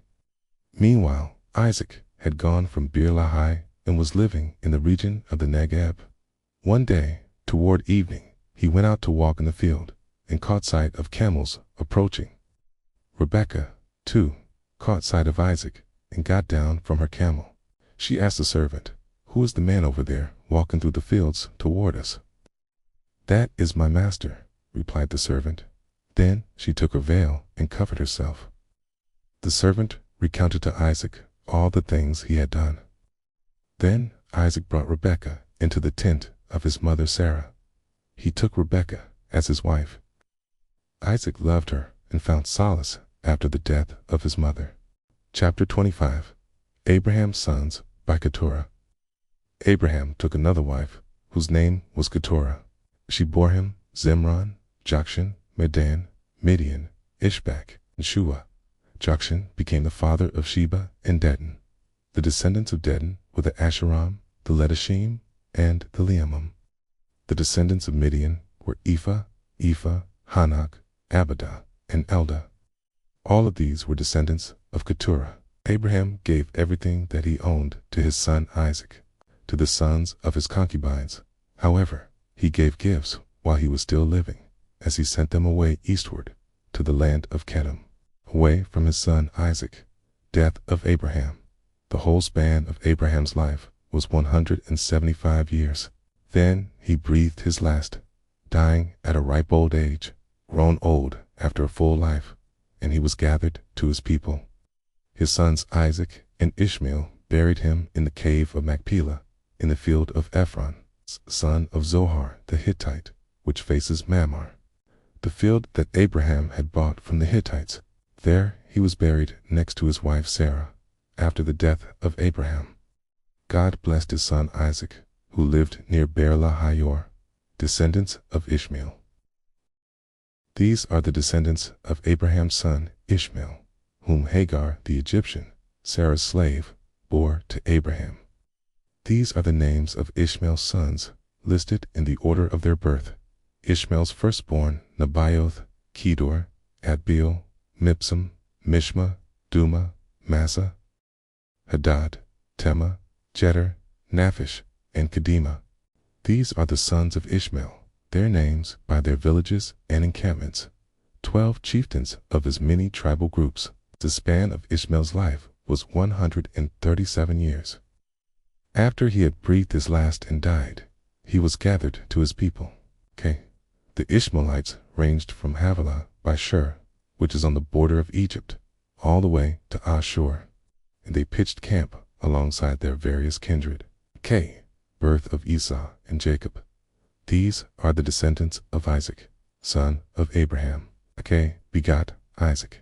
Isaac was 40 years old when he married Rebekah, the daughter of Bethuel, the Aramean of Padanaram, and the sister of Laban the Aramean. Isaac entreated the Lord on behalf of his wife, since she was sterile. The Lord heard his entreaty, and his wife Rebekah became pregnant. But the children jostled each other in the womb so much that she exclaimed, "If it is like this, why go on living?" She went to consult the Lord, and the Lord answered her, "Two nations are in your womb, 2 peoples are separating while still within you. But one will be stronger than the other, and the older will serve the younger." When the time of her delivery came, there were twins in her womb. The first to emerge was reddish, and his whole body was like a hairy mantle. So they named him Esau. Next, his brother came out, gripping Esau's heel. So he was named Jacob. Isaac was 60 years old when they were born. When the boys grew up, Esau became a skillful hunter. a man of the open country, whereas Jacob was a simple man who stayed among the tents. Isaac preferred Esau because he was fond of game, but Rebekah preferred Jacob. Once, when Jacob was cooking a stew, Esau came in from the open country, famished. He said to Jacob, "Let me gulp down some of that red stuff. I am famished." That is why he was called Edom. But Jacob replied, "First, sell me your right as firstborn." "Look," said Esau, "I am on the point of dying. What good is the right as firstborn to me?" But Jacob said, "Swear to me first." So he sold Jacob his right as firstborn under oath. Jacob then gave him some bread and the lentil stew. And Esau ate, drank, got up, and went his way. So Esau treated his right as firstborn with disdain. Chapter 26. Isaac and Abimelech. There was a famine in the land, distinct from the earlier one that had occurred in the days of Abraham, and Isaac went down to Abimelech, king of the Philistines, in Gerar. The Lord appeared to him and said, "Do not go down to Egypt, but camp in this land wherever I tell you. Sojourn in this land, and I will be with you and bless you. For to you and your descendants I will give all these lands in fulfillment of the oath that I swore to your father Abraham. I will make your descendants as numerous as the stars in the sky, and I will give them all these lands. Okay. And in your descendants all the nations of the earth will find blessing. This because Abraham obeyed me, keeping my mandate, my commandments, my ordinances, and my instructions." So Isaac settled in Gerar. When the men of the place asked questions about his wife, he answered, "She is my sister." He was afraid that, if he called her his wife, the men of the place would kill him on account of Rebekah, since she was beautiful. But when they had been there for a long time, Abimelech, king of the Philistines, looked out of a window and saw Isaac fondling his wife Rebekah. He called for Isaac and said, "She must certainly be your wife. How could you have said, 'She is my sister'?" Isaac replied, "I thought I might lose my life on her account." "How could you have done this to us?" exclaimed Abimelech. "It would have taken very little for one of the people to lie with your wife, and so you would have brought guilt upon us." Abimelech then commanded all the people, "Anyone who maltreats this man or his wife shall be put to death." Isaac sowed a crop in that region and reaped 100-fold the same year. Since the Lord blessed him, he became richer and richer all the time, until he was very wealthy. He acquired flocks and herds and a great workforce, and so the Philistines became envious of him. The Philistines had stopped up and filled with dirt all the wells that his father's servants had dug back in the days of his father Abraham. So Abimelech said to Isaac, "Go away from us. You have become far too numerous for us." Isaac left there and camped in the Wadi Gerar, where he stayed. Isaac reopened the wells which his father's servants had dug back in the days of his father Abraham, and which the Philistines had stopped up after Abraham's death. He gave them names like those that his father had given them. But when Isaac's servants dug in the wadi and reached spring water in their well, the shepherds of Gerar argued with Isaac's shepherds, saying, "The water belongs to us." So he named the well Esek, because they had quarreled there. Then they dug another well, and they argued over that one too. So he named it Sitnah. So he moved on from there and dug still another well, but over this one they did not argue. He named it Rehoboth and said, "Because the Lord has now given us ample room, we shall flourish in the land." From there Isaac went up to Beersheba. The same night the Lord appeared to him and said, "I am the God of Abraham, your father. Do not fear, for I am with you. I will bless you and multiply your descendants for the sake of Abraham, my servant." So Isaac built an altar there and invoked the Lord by name. After he had pitched his tent there, Isaac's servants began to dig a well nearby. Cain Abimelech came to him from Gerar with Ahuzzath, his counselor, and Phicol, the general of his army. Isaac asked them, "Why have you come to me, since you hate me and have driven me away from you?" They answered, "We clearly see that the Lord has been with you, so we thought, let there be a sworn agreement between our two sides, between you and us." Let us make a covenant with you. You shall do no harm to us, just as we have not maltreated you, but have always acted kindly toward you, and have let you depart in peace. So now, may you be blessed by the Lord." Isaac then made a feast for them, and they ate and drank. Early the next morning, they exchanged oaths. Then Isaac sent them on their way, and they departed from him in peace. That same day, Isaac's servants came and informed him about the well they had been digging. They told him, "We have reached water." He called it Sheba. Hence, the name of the city is Beersheba to this day. When Esau was 40 years old, he married Judith, daughter of Beri the Hittite, and Basemath, daughter of Elon the Hivite. But they became a source of bitterness to Isaac and Rebekah. Chapter 27. Jacob's deception. When Isaac was so old that his eyesight had failed him, he called his older son Esau and said to him, "My son." "Here I am," he replied. Isaac then said, "Now I have grown old. I do not know when I might die.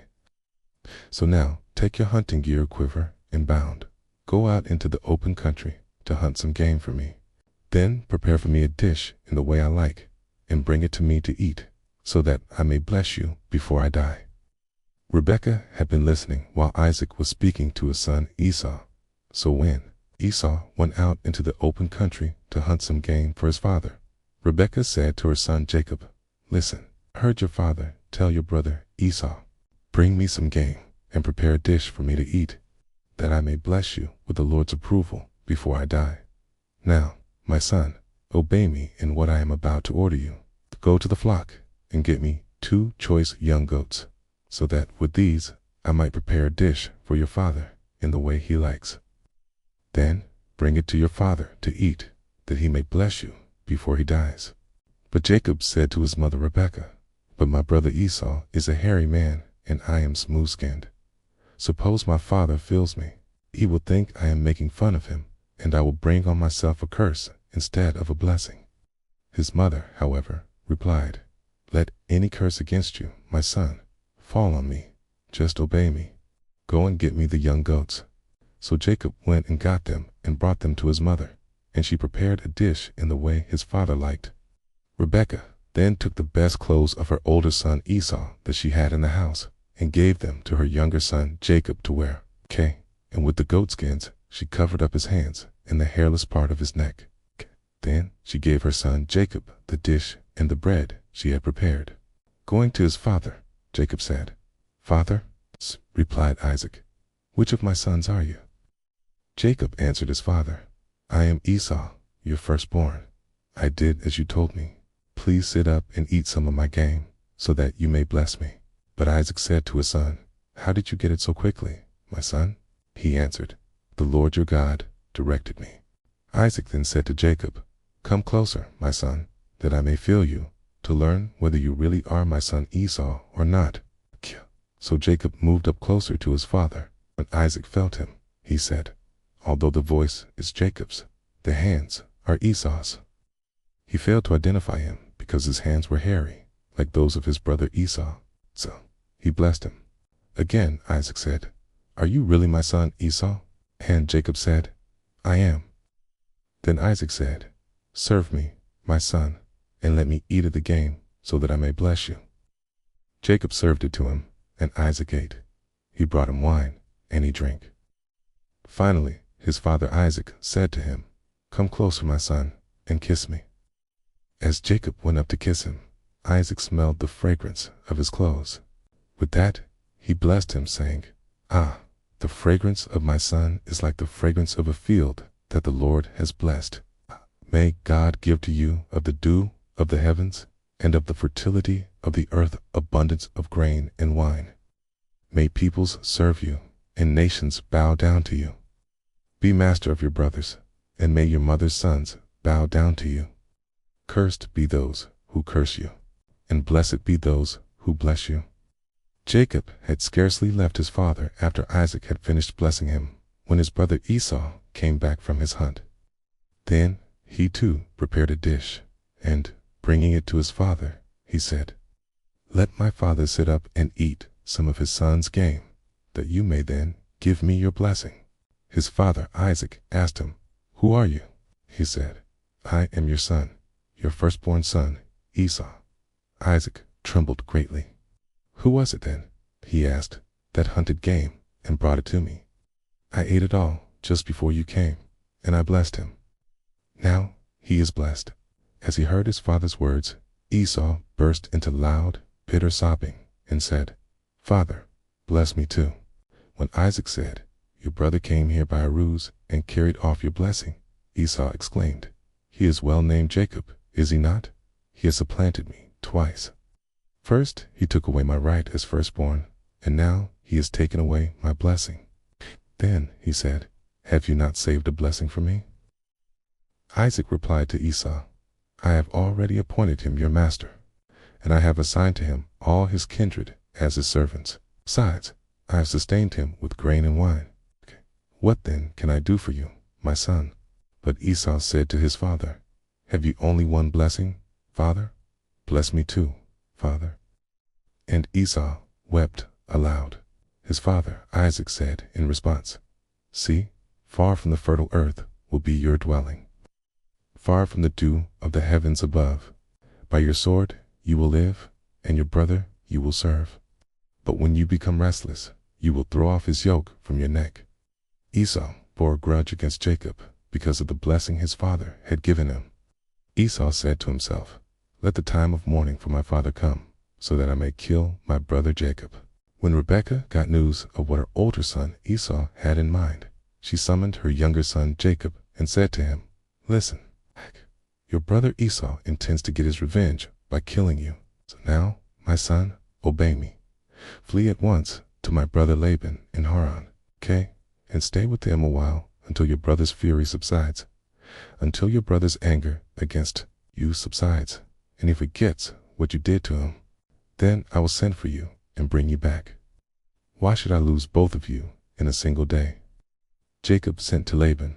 Rebekah said to Isaac, "I am disgusted with life because of the Hittite women.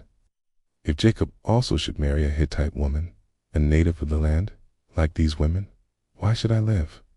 Chapter 28. Isaac therefore summoned Jacob and blessed him, charging him, "You shall not marry a Canaanite woman. Go now to Paddan-aram, to the home of your mother's father Bethuel, and there choose a wife for yourself from among the daughters of Laban, your mother's brother. May God Almighty bless you and make you fertile, multiply you, that you may become an assembly of peoples. May God extend to you and your descendants the blessing of Abraham, so that you may gain possession of the land where you are residing, which he assigned to Abraham." Then Isaac sent Jacob on his way. He went to Paddan-aram, to Laban, son of Bethuel, the Aramean, and brother of Rebekah, the mother of Jacob and Esau.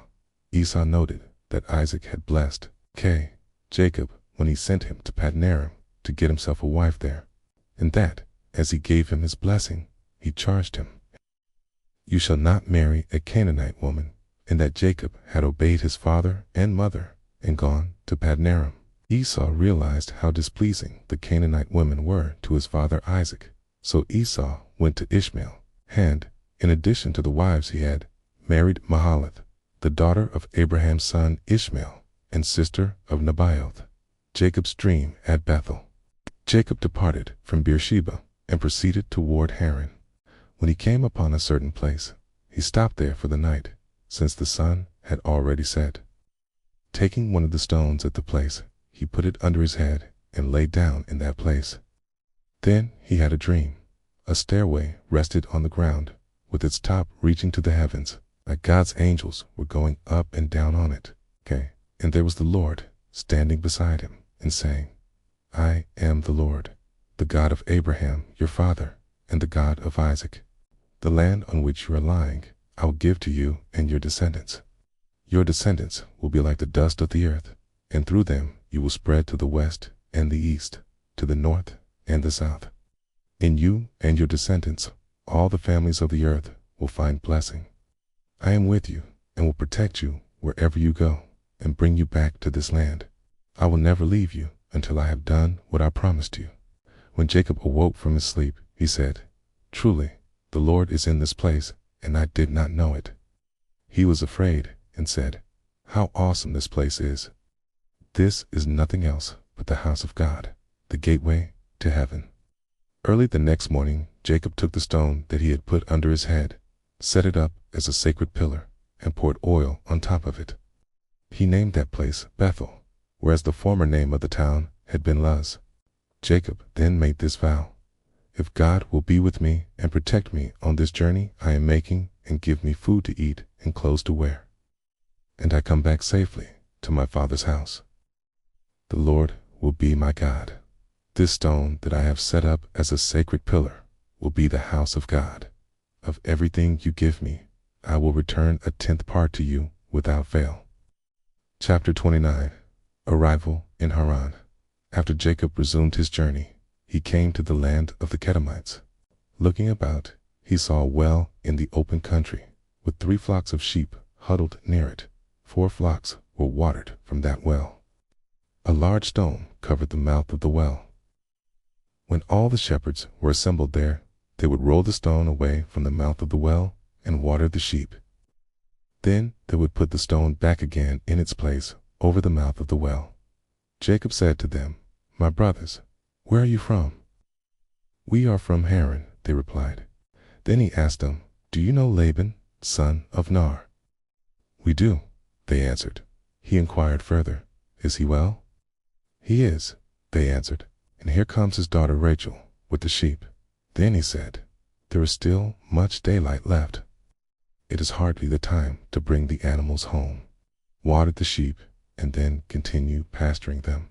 They replied, "We cannot until all the shepherds are here to roll the stone away from the mouth of the well. Then can we water the flocks." While he was still talking with them, Rachel arrived with her father's sheep, for she was the one who tended them. Soon as Jacob saw Rachel, the daughter of his mother's brother, Laban, and the sheep of Laban, he went up, rolled the stone away from the mouth of the well, and watered Laban's sheep. Then Jacob kissed Rachel and wept aloud. Jacob told Rachel that he was her father's relative, Rebekah's son. So she ran to tell her father. When Laban heard the news about Jacob, his sister's son, he ran to meet him. After embracing and kissing him, he brought him to his house. Jacob then repeated to Laban all these things, and Laban said to him, "You are indeed my bone and my flesh, marriage to Leah and Rachel." After Jacob had stayed with him a full month, Laban said to him, "Should you serve me for nothing just because you are a relative of mine? Tell me what your wages should be." Now Laban had 2 daughters. The older was called Leah, the younger Rachel. Leah had dull eyes, but Rachel was shapely and beautiful. Because Jacob loved Rachel, he answered, "I will serve you 7 years for your younger daughter Rachel." Laban replied, "It is better to give her to you than to another man. Stay with me." So Jacob served 7 years for Rachel, yet they seemed to him like a few days because of his love for her. Then Jacob said to Laban, "Give me my wife, that I may consummate my marriage with her, for my term is now completed." So Laban invited all the local inhabitants and gave a banquet. At nightfall he took his daughter Leah and brought her to Jacob, and he consummated the marriage with her. Laban assigned his maidservant Zilpah to his daughter Leah as her maidservant. In the morning there was Leah. So Jacob said to Laban, "How could you do this to me? Was it not for Rachel that I served you? Why did you deceive me?" Laban replied, "It is not the custom in our country to give the younger daughter before the firstborn. Finish the bridal week for this one, and then the other will also be given to you in return for another 7 years of service with me." Jacob did so. He finished the bridal week for the one, and then Laban gave him his daughter Rachel as a wife. Laban assigned his maidservant Bilhah to his daughter Rachel as her maidservant. Jacob then consummated his marriage with Rachel also, and he loved her more than Leah. Thus he served Laban another 7 years. Jacob's children. When the Lord saw that Leah was unloved, he made her fruitful, while Rachel was barren. Leah conceived and bore a son, and she named him Reuben. For she said, "It means, the Lord saw my misery. Surely now my husband will love me." She conceived again and bore a son, and said, "It means, the Lord heard that I was unloved, and therefore he has given me this one also. So she named him Simeon. Again she conceived and bore a son, and she said, now at last my husband will become attached to me, since I have now borne him 3 sons. That is why she named him Levi. Once more she conceived and bore a son, and she said, this time I will give thanks to the Lord. Therefore she named him Judah.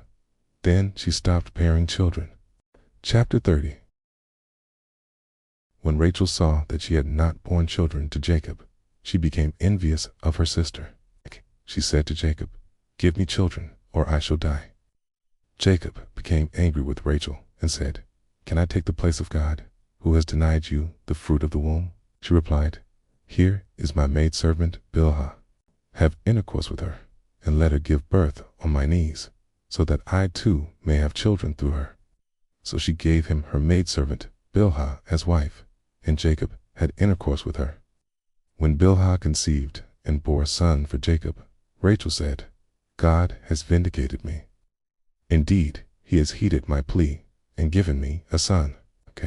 Therefore she named him Dan. Rachel's maidservant Bilhah conceived again and bore a second son for Jacob. And Rachel said, I have wrestled strenuously with my sister, and I have prevailed. So she named him Naphtali. When Leah saw that she had ceased to bear children, she took her maidservant Zilpah and gave her to Jacob as wife. So Leah's maidservant Zilpah bore a son for Jacob. Leah then said, what good luck! So she named him Gad. Then Leah's maidservant Zilpah bore a second son to Jacob. And Leah said, what good fortune, because women will call me fortunate. So she named him Asher. One day, during the wheat harvest, Reuben went out and came upon some mandrakes in the field, which he brought home to his mother Leah. Rachel said to Leah, please give me some of your son's mandrakes. Leah replied, was it not enough for you to take away my husband, that you must now take my son's mandrakes too? Rachel answered, in that case, Jacob may lie with you tonight in exchange for your son as mandrakes. That evening, when Jacob came in from the field, Leah went out to meet him. She said, you must have intercourse with me, because I have hired you with my son's mandrakes. So that night he lay with her, and God listened to Leah. She conceived and bore a 5th son to Jacob. Leah then said, God has given me my wages for giving my maidservant to my husband. So she named him Issachar. Leah conceived again and bore a 6th son to Jacob. And Leah said, God has brought me a precious gift. This time my husband will honor me, because I have borne him 6 sons. So she named him Zebulun. Afterwards she gave birth to a daughter, and she named her Dinah. Then God remembered Rachel. God listened to her and made her fruitful. She conceived and bore a son, and she said, God has removed my disgrace. She named him Joseph, saying, may the Lord add another son for me. Jacob outwits Laban. After Rachel gave birth to Joseph, Jacob said to Laban, allow me to go to my own region and land. Give me my wives and my children, for whom I served you, and let me go, for you know the service that I rendered you. Laban answered him, if you will, please. I have learned through divination that the Lord has blessed me because of you. It's continued. State the wages I owe you, and I will pay them. Jacob replied, you know what work I did for you, and how well your livestock fared under my care. The little you had before I came has grown into an abundance, since the Lord has blessed you in my company. Now, when can I do something for my own household as well? Laban asked, what should I give you? Jacob answered, you do not have to give me anything. If you do this thing for me, I will again pasture and tend your sheep. Let me go through your whole flock today, and remove from it every dark animal among the lambs, and every spotted or speckled one among the goats. These will be my wages. In the future, whenever you check on my wages, my honesty will testify for me. Any animal that is not speckled or spotted among the goats, or dark among the lambs, got into my possession by theft. Laban said, very well, let it be as you say. That same day, Laban removed the streaked and spotted he-goats, and all the speckled and spotted she-goats, all those with some white on them, as well as every dark lamb. and he put them in the care of his sons. Then he put a 3 days' journey between himself and Jacob, while Jacob was pasturing the rest of Laban's flock. Jacob, however, got some fresh shoots of poplar, almond, and plane trees, and he peeled white stripes in them by laying bare the white core of the shoots. The shoots that he had peeled he then set upright in the watering troughs where the animals came to drink, so that they would be in front of them. When the animals were in heat as they came to drink, the goats mated by the shoots. And so they gave birth to streaked, speckled, and spotted young. The sheep, on the other hand, Jacob kept apart, and he made these animals face the streaked or completely dark animals of Laban. Thus he produced flocks of his own, which he did not put with Laban's flock. Whenever the hardier animals were in heat, Jacob would set the shoots in the troughs in full view of these animals, so that they mated by the shoots. But with the weaker animals, he would not put the shoots there, so the feeble animals would go to Laban, but the hardy ones to Jacob. So the man grew exceedingly prosperous, and he owned large flocks, male and female servants, camels, and donkeys. Chapter 31.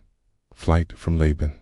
Jacob heard that Laban's sons were saying, "Jacob has taken everything that belonged to our father, and he has produced all this wealth from our father's property." Jacob perceived, too, that Laban's attitude toward him was not what it had previously been. Then the Lord said to Jacob, "Return to the land of your ancestors, where you were born, and I will be with you." So Jacob sent for Rachel and Leah to meet him in the field where his flock was. "There," he said to them, "I have noticed that your father's attitude toward me is not as it was in the past. But the God of my father has been with me.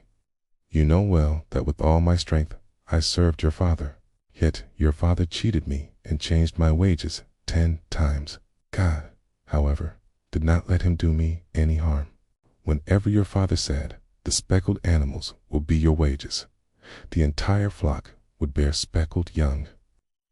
Whenever he said, 'The streaked animals will be your wages,' the entire flock would bear streaked young. So God took away your father's livestock and gave it to me. Once, during the flock's mating season, I had a dream in which I saw he-goats mating that were streaked, speckled, and mottled. In the dream, God's angel said to me, 'Jacob.' And I replied, 'Here I am.' Then he said, 'Look up and see. All the he-goats that are mating are streaked, speckled, and mottled. For I have seen all the things that Laban has been doing to you. I am the God of Bethel, where you anointed a sacred pillar and made a vow to me. Get up now, leave this land and return to the land of your birth.' Rachel and Leah answered him, 'Do we still have an heir's portion in our father's house? Are we not regarded by him as outsiders? He not only sold us, he has even used up the money that he got for us. All the wealth that God took away from our father really belongs to us and our children. So do whatever God has told you.' Jacob proceeded to put his children and wives on camels, and he drove off all his livestock and all the property he had acquired in Padanaram to go to his father Isaac in the land of Canaan. Now Laban was away, shearing his sheep, and Rachel had stolen her father's household images. Jacob had hoodwinked Laban the Aramean by not telling him that he was going to flee. Thus he fled with all that he had. Once he was across the Euphrates, he headed for the hill country of Gilead. On the 3rd day, word came to Laban that Jacob had fled. Taking his kinsman with him, he pursued him for 7 days until he caught up with him in the hill country of Gilead. But that night God appeared to Laban the Aramean in a dream and said to him, 'Take care not to say anything to Jacob.' Jacob and Laban in Gilead. When Laban overtook Jacob, Jacob's tents were pitched in the hill country. Laban also pitched his tents in the hill country of Gilead. Laban said to Jacob, 'How could you hoodwink me and carry off my daughters like prisoners of war? Why did you dupe me by stealing away secretly? You did not tell me. I would have sent you off with joyful singing to the sound of tambourines and harps. You did not even allow me a parting kiss to my daughters and grandchildren. Now what you have done makes no sense. I have it in my power to harm all of you. But last night the God of your father said to me, take care not to say anything to Jacob. Granted that you had to leave because you were longing for your father's house. Why did you steal my gods? Jacob replied to Laban, I was frightened at the thought that you might take your daughters away from me by force. As for your gods, the one you find them with shall not remain alive. If, with our kinsmen looking on, you identify anything here as belonging to you, take it. Jacob had no idea that Rachel had stolen the household images. Laban then went in and searched Jacob's tent and Leah's tent, as well as the tents of the two maidservants, but he did not find them. Leaving Leah's tent, he went into Rachel's. Meanwhile, Rachel had taken the household images, put them inside the camel's saddlebag, and seated herself upon them. When Laban had rummaged through her whole tent without finding them, she said to her father, do not let my lord be angry that I cannot rise in your presence. I am having my period. So, despite his search, he did not find the household images. Jacob, now angered, confronted Laban and demanded, what crime or offense have I committed that you should hound me? Now that you have rummaged through all my things, what have you found from your household belongings? Produce it here before your kinsmen and mine, and let them decide between the two of us. In the 20 years that I was under you, no away or she-goat of yours ever miscarried, and I have never eaten rams of your flock. I never brought you an animal torn by wild beasts. Made good the loss myself. You held me responsible for anything stolen by day or night. Often the scorching heat devoured me by day, and the frost by night, while sleep fled from my eyes.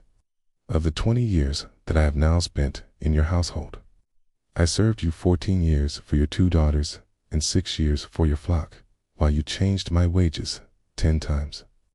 If the God of my father, the God of Abraham, and the fear of Isaac had not been on my side, you would now have sent me away empty-handed. But God saw my plight and the fruits of my toil, and last night he reproached you. Laban replied to Jacob, the daughters are mine, their children are mine, and the flocks are mine. Everything you see belongs to me. What can I do now for my own daughters and for the children they have borne? Come, now, let us make a covenant, you and I, and it will be a treaty between you and me. Then Jacob took a stone and set it up as a sacred pillar. Jacob said to his kinsmen, gather stones. So they got stones and made a mound, and they ate there at the mound. Laban called it Jagar-Sahadutha, but Jacob called it Galad. Laban said, this mound will be a witness from now on between you and me. That is why it was named Galad, and also Mizpah, for he said, may the Lord keep watch between you and me when we are out of each other's sight. If you mistreat my daughters, or take other wives besides my daughters, know that even though no one else is there, God will be a witness between you and me. Laban said further to Jacob, here's this mound, and here is the sacred pillar that I have set up between you and me. This mound will be a witness, and this sacred pillar will be a witness, that, with hostile intent, I may not pass beyond this mound into your territory, nor may you pass beyond it into mine. May the God of Abraham and the God of Nar, the God of their father, judge between us.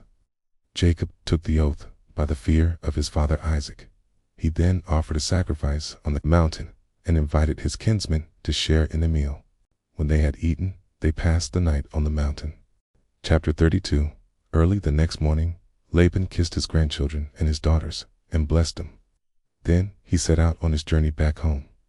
Meanwhile, Jacob continued on his own way, and God's angels encountered him. When Jacob saw them, he said, this is God's encampment. So he named that place Mahanaim. Envoys to Esau. Jacob sent messengers ahead to his brother Esau in the land of Seir, the country of Edom, ordering them, thus you shall say to my lord Esau, thus says your servant Jacob, I have been residing with Laban and have been delayed until now. I own oxen, donkeys, and sheep, as well as male and female servants. I have sent my lord this message in the hope of gaining your favor. When the messengers returned to Jacob, they said, we found your brother Esau. He is now coming to meet you, and 400 men are with him." Jacob was very much frightened. In his anxiety, he divided the people who were with him, as well as his flocks, herds, and camels, into 2 camps. If Esau should come and attack one camp, he reasoned, the remaining camp may still escape. Then Jacob prayed, "God of my father Abraham, and God of my father Isaac, you, Lord, who said to me, 'Go back to your land and your relatives, and I will be good to you.' I am unworthy of all the acts of kindness and faithfulness that you have performed for your servant. Although I crossed the Jordan here with nothing but my staff, I have now grown into 2 camps.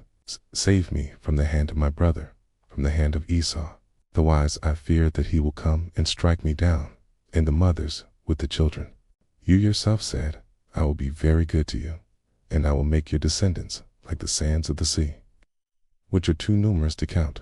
After passing the night there, Jacob selected from what he had with him a present for his brother Esau, 200 she-goats and 20 he-goats, 200 ewes and 20 rams, 30 female camels and their young, 40 cows and 10 bulls, 20 female donkeys and 10 male donkeys. He put these animals in the care of his servants, in separate herds, and he told the servants, "Go on ahead of me, but keep some space between the herds." He ordered the servant in the lead, "When my brother Esau meets you and asks, 'To whom do you belong? Where are you going?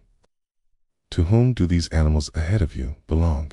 Tell him, 'To your servant Jacob, but they have been sent as a gift to my lord Esau. Jacob himself is right behind us." He also ordered the second servant and the third, and all the others who followed behind the herds. "Thus and so you shall say to Esau when you reach him, and also tell him, 'Your servant Jacob is right behind us.'" For Jacob reasoned, "If I first appease him with a gift that precedes me, then later, when I face him, perhaps he will forgive me." So the gifts went on ahead of him, while he stayed that night in the camp. Jacob's new name. That night, however, Jacob arose, took his 2 wives, with the 2 maidservants and his 11 children, and crossed the ford of the Jabbok. After he got them and brought them across the wadi, and brought over what belonged to him, Jacob was left there alone. Then a man wrestled with him until the break of dawn. When the man saw that he could not prevail over him, he struck Jacob's hip at its socket, so that Jacob's socket was dislocated as he wrestled with him. The man then said, "Let me go, for it is daybreak." But Jacob said, "I will not let you go until you bless me." "What is your name?" the man asked. He answered, "Jacob." Then the man said, "You shall no longer be named Jacob, but Israel, because you have contended with divine and human beings and have prevailed." Jacob then asked him, "Please tell me your name." He answered, "Why do you ask for my name?" With that, he blessed him. Jacob named the place Peniel, "Because I have seen God face to face," he said, "yet my life has been spared." Since, as he left Peniel, Jacob limped along because of his hip. That is why, to this day, the Israelites do not eat the sciatic muscle that is on the hip socket, because he had struck Jacob's hip socket at the sciatic muscle. Chapter 33. Jacob and Esau meet. Jacob looked up and saw Esau coming, and with him 400 men. So he divided his children among Leah, Rachel, and the 2 maidservants, putting the maidservants and their children first, Leah and her children next, and Rachel and Joseph last. He himself went on ahead of them, bowing to the ground 7 times, until he reached his brother. Esau ran to meet him, embraced him, and flinging himself on his neck, kissed him as he wept. Then Esau looked up and saw the women and children and asked, "Who are these with you?" Jacob answered, "They are the children with whom God has graciously favored your servant."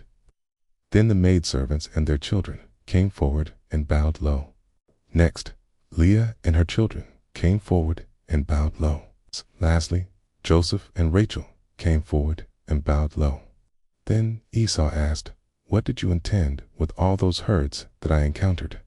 Jacob answered, "It was to gain my Lord's favor." Esau replied, "I have plenty, my brother, you should keep what is yours. No, I beg you, said Jacob, if you will do me the favor, accept this gift from me, since to see your face is for me like seeing the face of God, and you have received me so kindly. Accept the gift I have brought you, for God has been generous toward me, and I have an abundance. Since he urged him strongly, Esau accepted. Then Esau said, let us break camp and be on our way. I will travel in front of you. But Jacob replied, as my Lord knows, the children are too young, and the flocks and herds that are nursing are a concern to me. Overdriven for even a single day, the whole flock will die. Let my Lord, then, go before his servant, while I proceed more slowly at the pace of the livestock before me, and at the pace of my children, until I join my Lord in Seir. Esau replied, let me at least put at your disposal some of the people who are with me. But Jacob said, why is this that I am treated so kindly, my Lord? So on that day Esau went on his way back to Seir, and Jacob broke camp for Sukkot. There Jacob built a home for himself and made booths for his livestock. That is why the place was named Sukkot. Jacob arrived safely at the city of Shechem, which is in the land of Canaan, when he came from Paddan Aram. He encamped in sight of the city. It's a plot of ground on which he had pitched his tent. He bought for 100 pieces of money from the descendants of Hamor, the father of Shechem. He set up an altar there and invoked El, the God of Israel. Chapter 34. The Rape of Dinah. Dinah, the daughter whom Leah had borne to Jacob, went out to visit some of the women of the land. When Shechem, son of Hamor the Hivite, the leader of the region, saw her, he seized her and lay with her by force. He was strongly attracted to Dinah, daughter of Jacob, and was in love with the young woman. So he spoke affectionately to her. Shechem said to his father Hamor, get me this young woman for a wife. Meanwhile, Jacob heard that Shechem had defiled his daughter Dinah. But since his sons were out in the field with his livestock, Jacob kept quiet until they came home. Now Hamor, the father of Shechem, went out to discuss the matter with Jacob, just as Jacob's sons were coming in from the field. When they heard the news, the men were indignant and extremely angry. Shechem had committed an outrage in Israel by lying with Jacob's daughter. Such a thing is not done. Hamor appealed to them, saying, my son Shechem has his heart set on your daughter. Please give her to him as a wife. Intermarry with us. Give your daughters to us, and take our daughters for yourselves. Thus you can live among us. The land is open before you. Settle and move about freely in it, and acquire holdings here. Then Shechem appealed to Dinah's father and brothers. Do me this favor, and whatever you ask from me, I will give. No matter how high you set the bridal price and gift, I will give you whatever you ask from me. Only give me the young woman as a wife. Revenge of Jacob's sons. Jacob's sons replied to Shechem and his father Hamor with guile, speaking as they did because he had defiled their sister Dinah. They said to them, we are not able to do this thing, to give our sister to an uncircumcised man, for that would be a disgrace for us. Only on this condition will we agree to that you become like us by having every male among you circumcised. Then we will give you our daughters and take your daughters in marriage. We will settle among you and become one people. But if you do not listen to us and be circumcised, we will take our daughter and go. Their proposal pleased Hamor and his son Shechem. The young man lost no time in acting on the proposal, since he wanted Jacob's daughter. Now he was more highly regarded than anyone else in his father's house. So Hamor and his son Shechem went to the gate of their city and said to the men of their city, these men are friendly toward us. Let them settle in the land and move about in it freely. There is ample room in the land for them. We can take their daughters in marriage and give our daughters to them. But only on this condition will the men agree to live with us and form one people with us, that every male among us be circumcised as they themselves are, but not their livestock, their property, and all their animals then be ours. Let us just agree with them, so that they will settle among us. All who went out of the gate of the city listened to Hamor and his son Shechem, and all the males. All those who went out of the gate of the city were circumcised. On the third day, while they were still in pain, 2 of Jacob's sons, Simeon and Levi, brothers of Dinah, each took his sword, advanced against the unsuspecting city, and massacred all the males. After they had killed Hamor and his son Shechem with the sword, they took Dinah from Shechem's house and left. Then the other sons of Jacob followed up the slaughter and sacked the city, because their sister had been defiled. They took their sheep, cattle, and donkeys, whatever was in the city and in the surrounding country.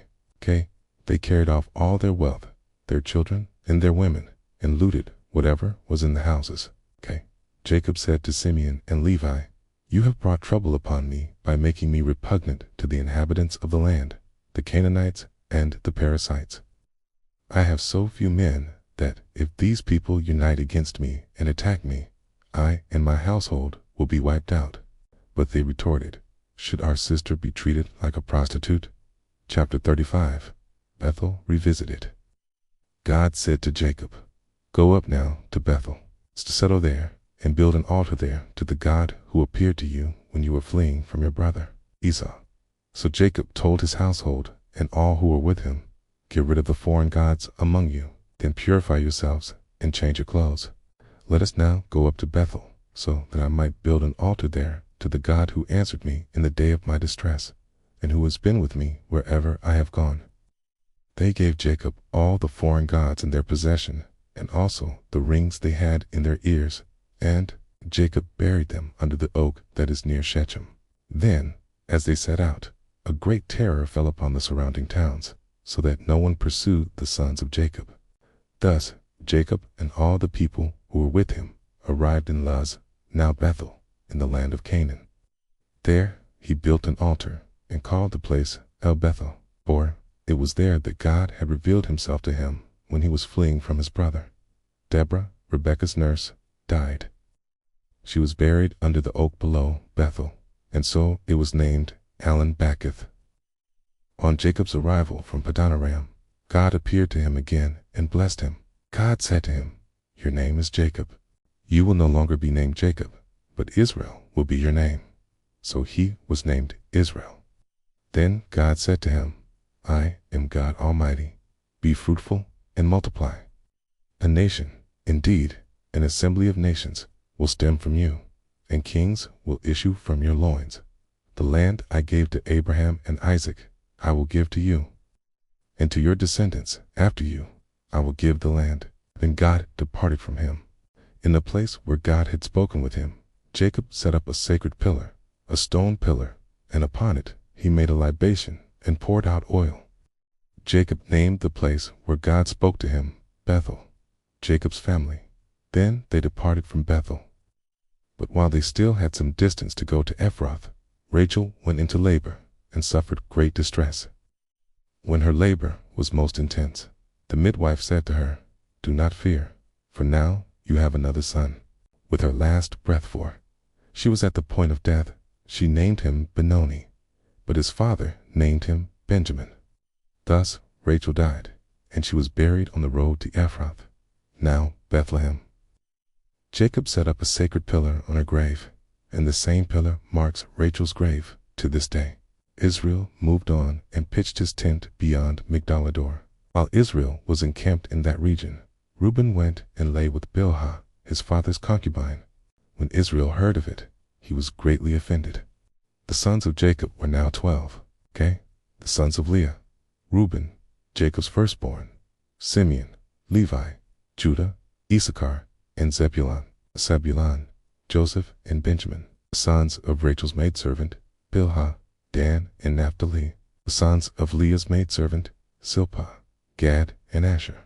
These are the sons of Jacob, who were born to him in Padanaram. Jacob went home to his father Isaac at Mamre and Kiriath-arba, now Hebron, where Abraham and Isaac had resided. The length of Isaac's life was 180 years. Then he breathed his last. He died as an old man and was gathered to his people. After a full life, his sons Esau and Jacob buried him. Chapter 36. Edomite lists. These are the descendants of Esau, that is, Edom. Esau took his wives from among the Canaanite women: Edah, daughter of Elon the Hittite; Aholibamah, the daughter of Anna, the son of Zibeon the Hivite; Casmoth, daughter of Ishmael and sister of Nebios. Adah bore Eliphaz to Esau. Casmoth bore Ruel. Aholibamah bore Jush, Jalam, and Korah. These are the sons of Esau, who were born to him in the land of Canaan. Esau took his wives, his sons, his daughters, and all the members of his household, as well as his livestock, all his cattle, and all the property he had acquired in the land of Canaan, and went to the land of Seir, away from his brother Jacob. Their possessions had become too great for them to dwell together, and the land in which they were residing could not support them because of their livestock. So Esau settled in the highlands of Seir. Esau is Edom. These are the descendants of Esau, ancestor of the Edomites, in the highlands of Seir. These are the names of the sons of Esau: Eliphaz, son of Adah, wife of Esau, and Reuel, son of Basemath, wife of Esau. The sons of Eliphaz were Taman, Kunaz, Zepho, Gatam, and Kenaz. Timnah was a concubine of Eliphaz, the son of Esau, and she bore Amalek to Eliphaz. Those were the sons of Adah, the wife of Esau. These were the sons of Reuel: Nahath, Zerah, Shammah, and Mizah. Those were the sons of Basemath, the wife of Esau.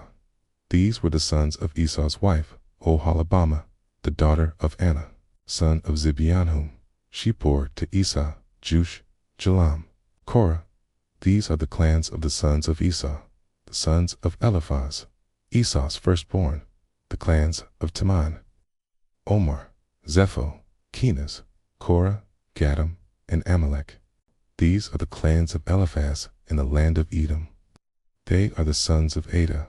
These are the sons of Reuel, son of Esau, the clans of Nahath, Zerah, Shammah, and Mizah. These are the clans of Reuel in the land of Edom. They are the sons of Basemath, wife of Esau. These were the sons of Oholibamah, wife of Esau, the clans of Jush, Jalam, and Korah. These are the clans of Esau's wife, Oholibamah, daughter of Anna. These are the sons of Esau, that is Edom, according to their clans. These are the sons of Seir, the Horite, the inhabitants of the land: Lotan, Shobal, Zibeon, Anna, Dissan, Ezer, and Dishan. Those are the clans of the Horites, sons of Seir in the land of Edom. The sons of Lotan were Hori and Hammam, and Lotan's sister was Timnah. These are the sons of Shobal: Alvan, Mahanath, Ebal, Shepho, Onam. These are the sons of Zibeon, Ajah, and Anna. He is the Anna, who found water in the desert while he was pasturing the donkeys of his father Zibeon. Diz are the children of Anna, Dissan, and Oholibamah, daughter of Anna. Diz are the sons of Dissan, Himdan, Eshban, Ithran, and Sharon. These are the sons of Eser: Bilhan, Zavan, and Achan. These are the sons of Dishan, Uz, and Aaron. These are the clans of the Horites, the clans of Lotan: Shobal, Zibeon, Anna, Dissan, Ezer, and Dishan. Those are the clans of the Horites, clan by clan. In the land of Seir. These are the kings who reigned in the land of Edom before any king reigned over the Israelites. Bala, son of Beer, became king in Edom. The name of his city was Dinhabah. When Bala died, Jabab, son of Zerah, from Basra, succeeded him as king. When Jabab died, Husham, from the land of the Timonites, succeeded him as king. When Husham died, Hadad, son of Bedad, succeeded him as king. He is the one who defeated Midian in the country of Moab. The name of his city was Avith. When Hadad died, Samlah from Masrekah succeeded him as king. When Samlah died, Shaul from Rehoboth the river succeeded him as king. When Shaul died, Balhanan, son of Akbar, succeeded him as king. When Balhanan, son of Akbar, died, Hadad succeeded him as king. The name of his city was Po. His wife's name was Mehetabel. the daughter of Matred, son of Mezahab. These are the names of the clans of Esau identified according to their families and localities. The clans of Timnah, Alva, Jetheth, Oholibamah, Ilah, Peniah, Kenaz, Timon, Mibzar, Magdiel, and Aram. Those are the clans of the Edomites, according to their settlements in their territorial holdings, that is, of Esau, the ancestor of the Edomites. Chapter 37. Joseph sold into Egypt. Jacob settled in the land where his father had sojourned, the land of Canaan. This is the story of the family of Jacob. When Joseph was 17 years old, he was tending the flocks with his brothers. He was an assistant to the sons of his father's wives, Bilhah and Zilpah. And Joseph brought their father bad reports about them. Israel loved Joseph best of all his sons, for he was the child of his old age, and he had made him a long, ornamented tunic.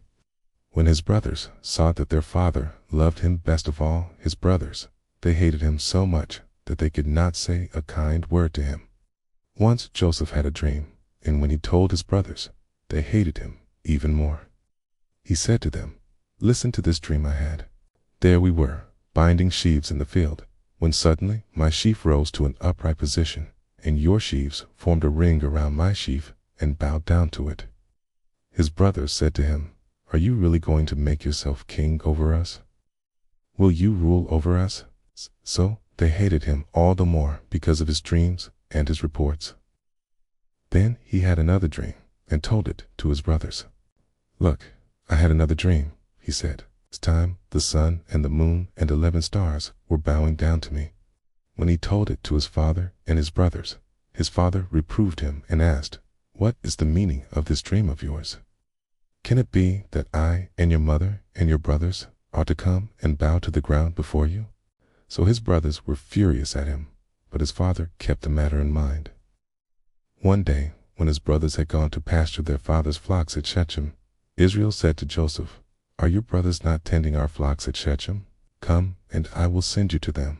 "I am ready," Joseph answered. "Go then," he replied. "See if all is well with your brothers and the flocks, and bring back word." So he sent him off from the valley of Hebron. When Joseph reached Shechem, a man came upon him as he was wandering about in the fields. "What are you looking for?" the man asked him. "I am looking for my brothers," he answered. "Please tell me where they are tending the flocks." The man told him, "They have moved on from here. In fact, I heard them say, 'Let us go on to Dothan.'" So Joseph went after his brothers and found them in Dothan. Hayes saw him from a distance, and before he reached them, they plotted to kill him. Hayes tasted to one another, "Here comes that dreamer. Come now, let us kill him and throw him into one of the cisterns here. We could say that a wild beast devoured him. We will see then what comes of his dreams." But when Reuben heard this, he tried to save him from their hands, saying, "We must not take his life." Then Reuben said, "Do not shed blood. Throw him into this cistern in the wilderness, but do not lay a hand on him." His purpose was to save him from their hands and restore him to his father. So when Joseph came up to his brothers, they stripped him of his tunic, the long ornamented tunic he had on. Then they took him and threw him into the cistern. The cistern was empty, so there was no water in it. Then they sat down to eat. Looking up, they saw a caravan of Ishmaelites coming from Gilead, their camels laden with gum, balm, and resin to be taken down to Egypt. Judah said to his brothers, "What is to be gained by killing our brother and concealing his blood? Come, let us sell him to these Ishmaelites instead of doing away with him ourselves. After all, he is our brother, our own flesh." His brothers agreed. Midianite traders passed by, and they pulled Joseph up out of the cistern. They sold Joseph for 20 pieces of silver to the Ishmaelites, who took him to Egypt. When Reuben went back to the cistern and saw that Joseph was not in it, he tore his garments, and returning to his brothers, he exclaimed, "The boy is gone, and where can I turn?" They took Joseph's tunic, and after slaughtering a goat, dipped a tunic in its blood. Then they sent someone to bring the long ornamented tunic to their father with the message, "We found this. See whether it is your son's tunic or not." He recognized it and exclaimed, "My son's tunic, a wild beast has devoured him. Joseph has been torn to pieces." Then Jacob tore his garments, put sackcloth on his loins, and mourned his son many days. Though his sons and daughters tried to console him, he refused all consolation, saying, "No, I will go down mourning to my son in Sheol." Thus did his father weep for him. The Midianites, meanwhile, sold Joseph in Egypt to Potiphar, an official of Pharaoh and his chief steward. Chapter 38. Judah and Tamar. About that time, Judah went down away from his brothers and pitched his tent near a certain Adullamite named Hera. There Judah saw the daughter of a Canaanite named Shua. He married her and had intercourse with her. She conceived and bore a son, whom she named. Again she conceived and bore a son, whom she named Onan. Then she bore still another son, whom she named Shelah. She was in Shezib when she bore him. Judah got a wife named Tamar for his firstborn, but Judah's firstborn, greatly offended the Lord, except the Lord took his life. Then Judah said to Onan, "Have intercourse with your brother's wife, in fulfillment of your duty as brother-in-law, and thus preserve your brother's line." Onan, however, knew that the offspring would not be his. So, whenever he had intercourse with his brother's wife, he wasted his seed on the ground to avoid giving offspring to his brother. What he did greatly offended the Lord, and the Lord took his life too. Then Judah said to his daughter-in-law Tamar, "Remain a widow in your father's house until my son Shelah grows up," for he feared that Shelah also might die like his brothers. So Tamar went to live in her father's house. Time passed, and the daughter of Shua, Judah's wife, died. After Judah completed the period of mourning, he went up to Timnah, to those who were shearing his sheep, in company with his friend Hera the Adullamite. Then Tamar was told, "Your father-in-law is on his way up to Timnah to shear his sheep." So she took off her widow's garments, covered herself with a shawl, and having wrapped herself, sat down at the entrance to Enaim, which is on the way to Timnah, for she was aware that, although Shelah was now grown up, she had not been given to him in marriage. When Judah saw her, he thought she was a harlot, since she had covered her face. So he went over to her at the roadside and said, "Come, let me have intercourse with you," for he did not realize that she was his daughter-in-law. She replied, "What will you pay me for letting you have intercourse with me?" He answered, "I will send you a young goat from the flock." "Very well," she said, "provided you leave me a pledge until you send it." Judah asked, "What pledge should I leave you?" She answered, "Your seal and cord, and the staff in your hand." So he gave them to her, and had intercourse with her, and she conceived by him. After she got up and went away, she took off her shawl and put on her widow's garments again. Judah sent the young goat by his friend the Adullamite to recover the pledge from the woman, but he did not find her. So he asked the men of that place, "Where is the prostitute, the one by the roadside in Enaim?" But they answered, "No prostitute has been here." He went back to Judah and told him, "I did not find her." And besides, the men of the place said, "No prostitute has been here. Let her keep the things." Judah replied, "Otherwise we will become a laughingstock. After all, I did send her this young goat, but you did not find her." About 3 months later, Judah was told, "Your daughter-in-law Tamar has acted like a harlot, and now she is pregnant from her harlotry." Judah said, "Bring her out, let her be burned." But as she was being brought out, she sent word to her father-in-law, "It is by the man to whom these things belong that I am pregnant." Then she said, "See whose seal and cord and staff these are." Judah recognized them and said, "She is in the right rather than I, since I did not give her to my son Shelah." He had no further sexual relations with her. When the time of her delivery came, there were twins in her womb. While she was giving birth, one put out his hand, and the midwife took and tied a crimson thread on his hand, noting, "This one came out first." But as he withdrew his hand, his brother came out, and she said, "What a breach you have made for yourself." So he was called Perez. Afterward his brother, who had the crimson thread on his hand, came out. He was called Zerah. Chapter 39. Joseph's Temptation. When Joseph was taken down to Egypt, an Egyptian Potiphar, an official of Pharaoh and his chief steward, bought him from the Ishmaelites who had brought him there. The Lord was with Joseph, and he enjoyed great success and was assigned to the household of his Egyptian master. When his master saw that the Lord was with him and brought him success in whatever he did, he favored Joseph and made him his personal attendant.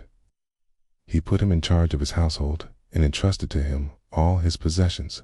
From the moment that he put him in charge of his household and all his possessions, the Lord blessed the Egyptian's house for Joseph's sake. The Lord's blessing was on everything he owned, both inside the house and out. Having left everything he owned in Joseph's charge, he gave no thought, with Joseph there, to anything but the food he ate. Now, Joseph was well built and handsome. After a time, his master's wife looked at him with longing and said, "Lie with me." But he refused and said to his master's wife, "Look, as long as I am here, my master does not give a thought to anything in the house, but has entrusted to me all he owns. He has no more authority in this house than I do. He has withheld from me nothing but you, since you are his wife. How, then, could I do this great wrong and sin against God?" Although she spoke to him day after day, he would not agree to lie with her or even be near her. One such day, when Joseph came into the house to do his work, and none of the household servants were then in the house, she laid hold of him by his cloak, saying, "Lie with me." But leaving the cloak in her hand, he escaped and ran outside. When she saw that he had left his cloak in her hand as he escaped outside, she cried out to her household servants and told them, "Look, my husband has brought us a Hebrew man to mock us. He came in here to lie with me, but I cried out loudly. When he heard me scream, he left his cloak beside me and escaped and ran outside." She kept the cloak with her until his master came home. Then she told him the same story. "The Hebrew slave whom you brought us came to me to amuse himself at my expense, but when I screamed, he left his cloak beside me and escaped outside." When the master heard his wife's story, in which she reported, "Thus and so your servant did to me," he became enraged. Joseph's master seized him and put him into the jail where the king's prisoners were confined, and there he sat, in jail. But the Lord was with Joseph, and showed him kindness by making the chief jailer well disposed toward him. The chief jailer put Joseph in charge of all the prisoners in the jail. Everything that had to be done there, he was the one to do it. The chief jailer did not have to look after anything that was in Joseph's charge, since the Lord was with him and was bringing success to whatever he was doing. Chapter 40. The Dreams Interpreted. Some time afterward, the royal cupbearer and baker offended their lord, the king of Egypt. Pharaoh was angry with his two officials, the chief cupbearer and the chief baker. He put them in custody in the house of the chief steward, the same jail where Joseph was confined.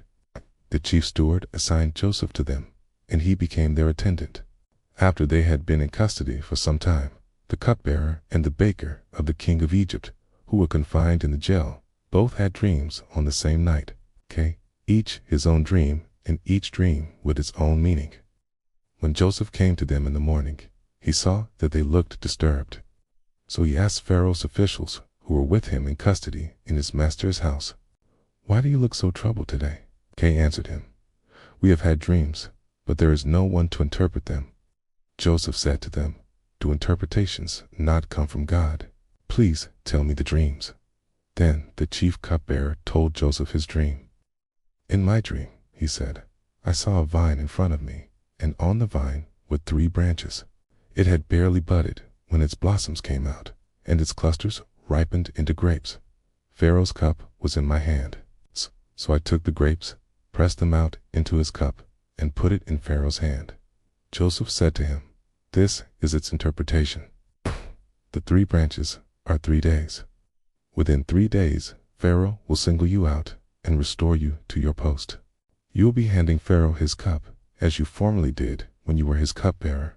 Only think of me when all is well with you, and please do me the great favor of mentioning me to Pharaoh to get me out of this place.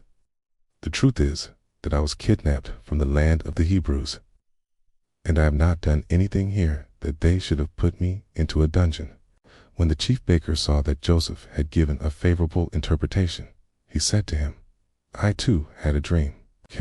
In it, I had 3 bread baskets on my head. In the top one were all kinds of bakery products for Pharaoh, but the birds were eating them out of the basket on my head." Joseph said to him in reply, "This is its interpretation. The 3 baskets are 3 days. Within 3 days, Pharaoh will single you out and will impale you on a stake, and the birds will be eating your flesh." And so, on the 3rd day, which was Pharaoh's birthday, when he gave a banquet to all his servants, he singled out the chief cupbearer and chief baker in the midst of his servants. He restored the chief cupbearer to his office, so that he again handed the cup to Pharaoh. But the chief baker he impaled, just as Joseph had told them in his interpretation. Yet the chief cupbearer did not think of Joseph. He forgot him. Chapter 41. Pharaoh's Dream. After a lapse of 2 years, Pharaoh had a dream. He was standing by the Nile, when up out of the Nile came 7 cows, fine-looking and fat. They grazed in the reed grass. Behind them, 7 other cows, poor-looking and gaunt, came up out of the Nile. Standing on the bank of the Nile beside the others, the poor-looking, gaunt cows devoured the 7 fine-looking, fat cows. Then Pharaoh woke up. He fell asleep again and had another dream. He saw 7 ears of grain, fat and healthy, growing on a single stalk. Behind them sprouted 7 ears of grain, thin and scorched by the east wind, and the thin ears swallowed up the 7 fat, healthy ears. Then Pharaoh woke up. It was a dream. Next morning his mind was agitated. So Pharaoh had all the magicians and sages of Egypt summoned and recounted his dream to them, but there was no one to interpret it for him. Then the chief cupbearer said to Pharaoh, "Now I remember my negligence. Once, when Pharaoh was angry with his servants, he put me and the chief baker in custody in the house of the chief steward. Later, we both had dreams on the same night, and each of our dreams had its own meaning. There was a Hebrew youth with us, a slave of the chief steward, and when we told him our dreams, he interpreted them for us and explained for each of us the meaning of his dream. Things turned out just as he had told us. I was restored to my post, but the other man was impaled. Pharaoh therefore had Joseph summoned, and they hurriedly brought him from the dungeon. After he shaved and changed his clothes, he came to Pharaoh. Pharaoh then said to Joseph, "I had a dream, but there was no one to interpret it. But I hear it said of you, if he hears a dream, he can interpret it. It is not I." Joseph replied to Pharaoh, "But God, who will respond for the well-being of Pharaoh." Then Pharaoh said to Joseph, "In my dream, I was standing on the bank of the Nile, when up from the Nile came 7 cows, fat and well-formed. They grazed in the reed grass. Behind them came 7 other cows, scrawny, most ill-formed and gaunt. Never have I seen such bad specimens as these in all the land of Egypt. The gaunt, bad cows devoured the first 7 fat cows, but when they had consumed them, no one could tell that they had done so, because they looked as bad as before. Then I woke up. In another dream I saw 7 ears of grain, full and healthy, growing on a single stalk. Behind them sprouted 7 ears of grain, shriveled and thin and scorched by the east wind, and the 7 thin ears swallowed up the 7 healthy ears. I have spoken to the magicians, but there is no one to explain it to me." Joseph said to Pharaoh, "Pharaoh's dreams have the same meaning. God has made known to Pharaoh what he is about to do. The 7 healthy cows are 7 years, and the 7 healthy ears are 7 years, the same in each dream.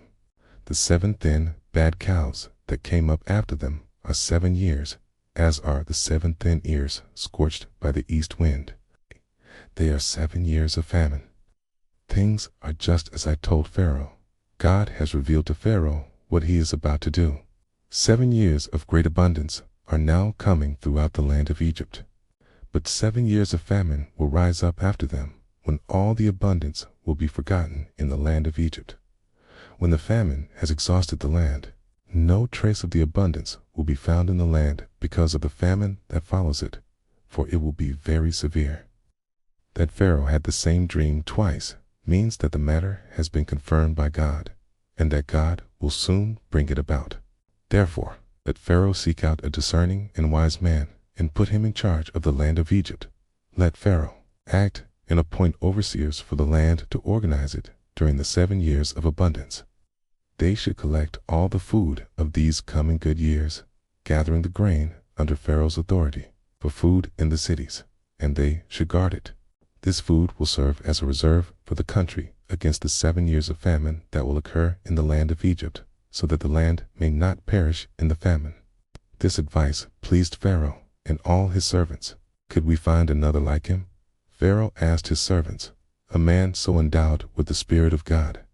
So Pharaoh said to Joseph, since God has made all this known to you, there is no one as discerning and wise as you are. You shall be in charge of my household, and all my people will obey your command. Only in respect to the throne will I outrank you. Then Pharaoh said to Joseph, look, I put you in charge of the whole land of Egypt. With that, Pharaoh took off his signet ring and put it on Joseph's finger. He dressed him in robes of fine linen and put a gold chain around his neck. He then had him ride in his second chariot, and they shouted, Abrak, before him. Thus was Joseph installed over the whole land of Egypt. I am Pharaoh, he told Joseph. But without your approval, no one shall lift hand or foot in all the land of Egypt. Pharaoh also bestowed the name of Zaphanath-Paneah on Joseph, and he gave him in marriage Asenath, the daughter of Potipharah, priest of Heliopolis. And Joseph went out over the land of Egypt.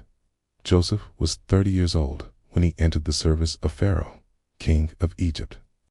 After Joseph left Pharaoh, he went throughout the land of Egypt during the 7 years of plenty, when the land produced abundant crops. He collected all the food of these years of plenty that the land of Egypt was enjoying and stored it in the cities, placing in each city the crops of the fields around it. Joseph collected grain like the sands of the sea, so much that at last he stopped measuring it, for it was beyond measure. Before the famine year set in, Joseph became the father of 2 sons, born to him by Asenath, daughter of Potipharah, priest of Heliopolis. Joseph named his firstborn Manasseh, meaning, God has made me forget entirely my troubles and my father's house. Okay? And the second he named Ephraim, meaning, God has made me fruitful in the land of my affliction. Okay. When the 7 years of abundance enjoyed by the land of Egypt came to an end, the 7 years of famine set in, just as Joseph had said. Though there was famine in all the other countries, food was available throughout the land of Egypt. When all the land of Egypt became hungry, and the people cried to Pharaoh for food, Pharaoh said to all the Egyptians, go to Joseph and do whatever he tells you. When the famine had spread throughout the land, Joseph opened all the cities that had grain and rationed it to the Egyptians, since the famine had gripped the land of Egypt.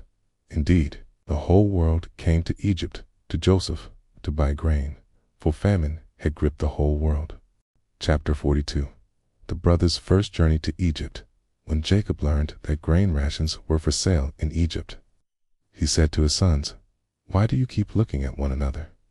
He went on, I hear that grain is for sale in Egypt. Go down there and buy some for us, that we may stay alive and not die. So 10 of Joseph's brothers went down to buy grain from Egypt. But Jacob did not send Joseph's brother Benjamin with his brothers, for he thought some disaster might befall him. And so the sons of Israel were among those who came to buy grain, since there was famine in the land of Canaan. Joseph, as governor of the country, was the one who sold grain to all the people of the land. When Joseph's brothers came, they bowed down to him with their faces to the ground. He recognized them as soon as he saw them, as he concealed his own identity from them and spoke harshly to them. Where do you come from? He asked them. They answered, from the land of Canaan, to buy food. When Joseph recognized his brothers, although they did not recognize him. He was reminded of the dreams he had about them. He said to them, "You are spies. You have come to see the weak points of the land." "No, my lord," they replied. "On the contrary, your servants have come to buy food. All of us are sons of the same man. We are honest men. Your servants have never been spies." But he answered them, "Not so. It is the weak points of the land that you have come to see. We, your servants," they said, "are 12 brothers, sons of a certain man in Canaan. But the youngest one is at present with our father, and the other one is no more." "It is just as I said," Joseph persisted. "You are spies. This is how you shall be tested. I swear by the life of Pharaoh that you shall not leave here, lest your youngest brother comes here. So send one of your number to get your brother, while the rest of you stay here under arrest. Thus will your words be tested for their truth. If they are untrue, as Pharaoh lives, you are spies." With that, he locked them up in the guardhouse for 3 days. On the 3rd day, Joseph said to them, "Do this, and you shall live. For I am a God-fearing man. If you are honest men, let one of your brothers be confined in this prison, while the rest of you go and take home grain for your starving families. But you must bring me your youngest brother. Your words will thus be verified, and you will not die." To this they agreed. To one another, however, they said, "Truly, we are being punished because of our brother. We saw the anguish of his heart when he pleaded with us, yet we would not listen. That is why this anguish has now come upon us." Then Reuben responded, "Did I not tell you, do no wrong to the boy? But you would not listen. Now comes the reckoning for his blood." They did not know, of course, that Joseph understood what they said, since he spoke with them through an interpreter. But turning away from them, he wept. When he was able to speak to them again, he took Simeon from among them and bound him before their eyes. Then Joseph gave orders to have their containers filled with grain, their money replaced in each one's sack, and provisions given them for their journey. After this had been done for them, they loaded their donkeys with the grain and departed. At the night encampment, when one of them opened his bag to give his donkey some fodder, he saw his money there in the mouth of his bag.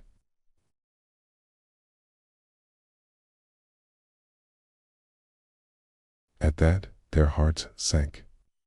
Trembling, they asked one another, "What is this that God has done to us?" When they got back to their father Jacob in the land of Canaan, they told him all that had happened to them. "The man who was lord of the land," they said, "spoke to us harshly and put us in custody on the grounds that we were spying on the land. But we said to him, 'We are honest men. We have never been spies. We are 12 brothers, sons of the same father. But one is no more, and the youngest one is now with our father in the land of Canaan.' Then the man who was lord of the land said to us, 'This is how I will know if you are honest men.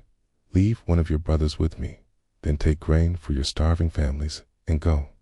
When you bring me your youngest brother, and I know that you are not spies, but honest men, I will restore your brother to you, and you may move about freely in the land.' When they were emptying their sacks, there in each one's sack was his money bag. At the sight of their money bags, they and their father were afraid. Their father Jacob said to them, 'Must you make me childless? Joseph is no more, Simeon is no more, and now you would take Benjamin away. All these things have happened to me.' Then Reuben told his father, 'You may kill my own 2 sons if I do not return him to you. Put him in my care, and I will bring him back to you.' But Jacob replied, 'My son shall not go down with you. Now that his brother is dead, he is the only one left. If some disaster should befall him on the journey you must make, you would send my white head down to Sheol in grief.'" Chapter 43. The second journey to Egypt. Now the famine in the land grew severe. So when they had used up all the grain they had brought from Egypt, their father said to them, "Go back and buy us a little more food." But Judah replied, "The man strictly warned us, 'You shall not see me unless your brother is with you.' If you are willing to let our brother go with us, we will go down to buy food for you." But if you are not willing, we will not go down, because the man told us, "You shall not see me unless your brother is with you." Israel demanded, "Why did you bring this trouble on me by telling the man that you had another brother?" They answered, "The man kept asking about us and our family. Is your father still living? Do you have another brother?" We answered him accordingly.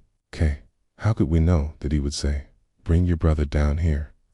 Then Judah urged his father Israel, "Let the boy go with me, that we may be off and on our way, if you and we and our children are to keep from starving to death. I myself will serve as a guarantee for him. You can hold me responsible for him. I failed to bring him back and set him before you. I will bear the blame before you forever. Had we not delayed, we could have been there and back twice by now." Israel, their father, then told them, "If it must be so, then do this. Put some of the land's best products in your baggage, and take them down to the man as gifts: some balm and honey, gum and resin, and pistachios and almonds. Also, take double the money along, for you must return the amount that was put back in the mouths of your bags. It may have been a mistake. Take your brother, too, and be off on your way back to the man. May God Almighty grant you mercy in the presence of the man, so that he may let your other brother go, as well as Benjamin. As for me, if I am to suffer bereavement, I shall suffer it." So the men took those gifts and doubled the money in Benjamin. They made their way down to Egypt and presented themselves before Joseph. When Joseph saw them in Benjamin, he told his steward, "Take the men into the house and have an animal slaughtered and prepared, for they are to dine with me at noon." Doing as Joseph had ordered, the steward conducted the men to Joseph's house. But they became apprehensive when they were led to his house. "It must be," they thought, "on account of the money put back in our bags the first time, that we are taken inside in order to attack us and take our donkeys and seize us as slaves." So they went up to Joseph's steward and talked to him at the entrance of the house. "If you please, sir," they said, "we came down here once before to buy food, but when we arrived at a night's encampment and opened our bags, there was each man's money in the mouth of his bag, our money in the full amount. We have now brought it back. We have brought other money to buy food. We do not know who put our money in our bags." He replied, "Calm down. Do not fear. Your God and the God of your father must have put treasure in your bags for you. As for your money, I received it." With that, he led Simeon out to them. The steward then brought the men inside Joseph's house. He gave them water to wash their feet and gave fodder to their donkeys. Then they set out their gifts to await Joseph's arrival at noon, for they had heard that they were to dine there. When Joseph came home, they presented him with the gifts they had brought inside, while they bowed down before him to the ground. After inquiring how they were, he asked them, "And how is your aged father, of whom you spoke? Is he still alive?" "Your servant, our father, is still alive and doing well," they said, as they knelt and bowed down. Then Joseph looked up and saw Benjamin, his brother, the son of his mother. He asked, "Is this your youngest brother, of whom you told me?" Then he said to him, "May God be gracious to you, my son." With that, Joseph hurried out, for he was so overcome with affection for his brother that he was on the verge of tears. So he went into a private room and wept there. After washing his face, he reappeared, and now, having collected himself, gave the order, "Serve the meal." It was served separately to him, to the brothers, and to the Egyptians who partook of his board. Egyptians may not eat with Hebrews. That is abhorrent to them. When they were seated before him according to their age, from the oldest to the youngest, they looked at one another in amazement. And as portions were brought to them from Joseph's table, Benjamin's portion was 5 times as large as anyone else's. So they drank freely and made merry with him. Chapter 44, Final Test. Then Joseph commanded his steward, "Fill the men's bags with as much food as they can carry, and put each man's money in the mouth of his bag, In the mouth of the youngest one's bag, put also my silver goblet, together with the money for his grain." The steward did as Joseph said. At daybreak, the men and their donkeys were sent off. They had not gone far out of the city when Joseph said to his steward, Go at once after the men. When you overtake them, say to them, why did you repay good with evil? Why did you steal my silver goblet? Is it not the very one from which my master drinks and which he uses for divination? What you have done is wrong. When the steward overtook them and repeated these words to them, they said to him, why does my lord say such things? Far be it from your servants to do such a thing. We even brought back to you from the land of Canaan the money that we found in the mouths of our bags. How could we steal silver or gold from your master's house? If any of your servants is found to have the goblet, he shall die, and as for the rest of us, we shall become my lord's slaves. But he replied, now what you propose is fair enough, but only the one who is found to have it shall become my slave, and the rest of you can go free. Then each of them quickly lowered his bag to the ground and opened it. And when a search was made, starting with the oldest and ending with the youngest, the goblet turned up in Benjamin's bag. At this, they tore their garments. Then, when each man had loaded his donkey again, they returned to the city. When Judah and his brothers entered Joseph's house, he was still there. So they flung themselves on the ground before him. How could you do such a thing? Joseph asked them. Did you not know that such a man as I could discern by divination what happened? Judah replied, what can we say to my lord? How can we plead, or how try to prove our innocence?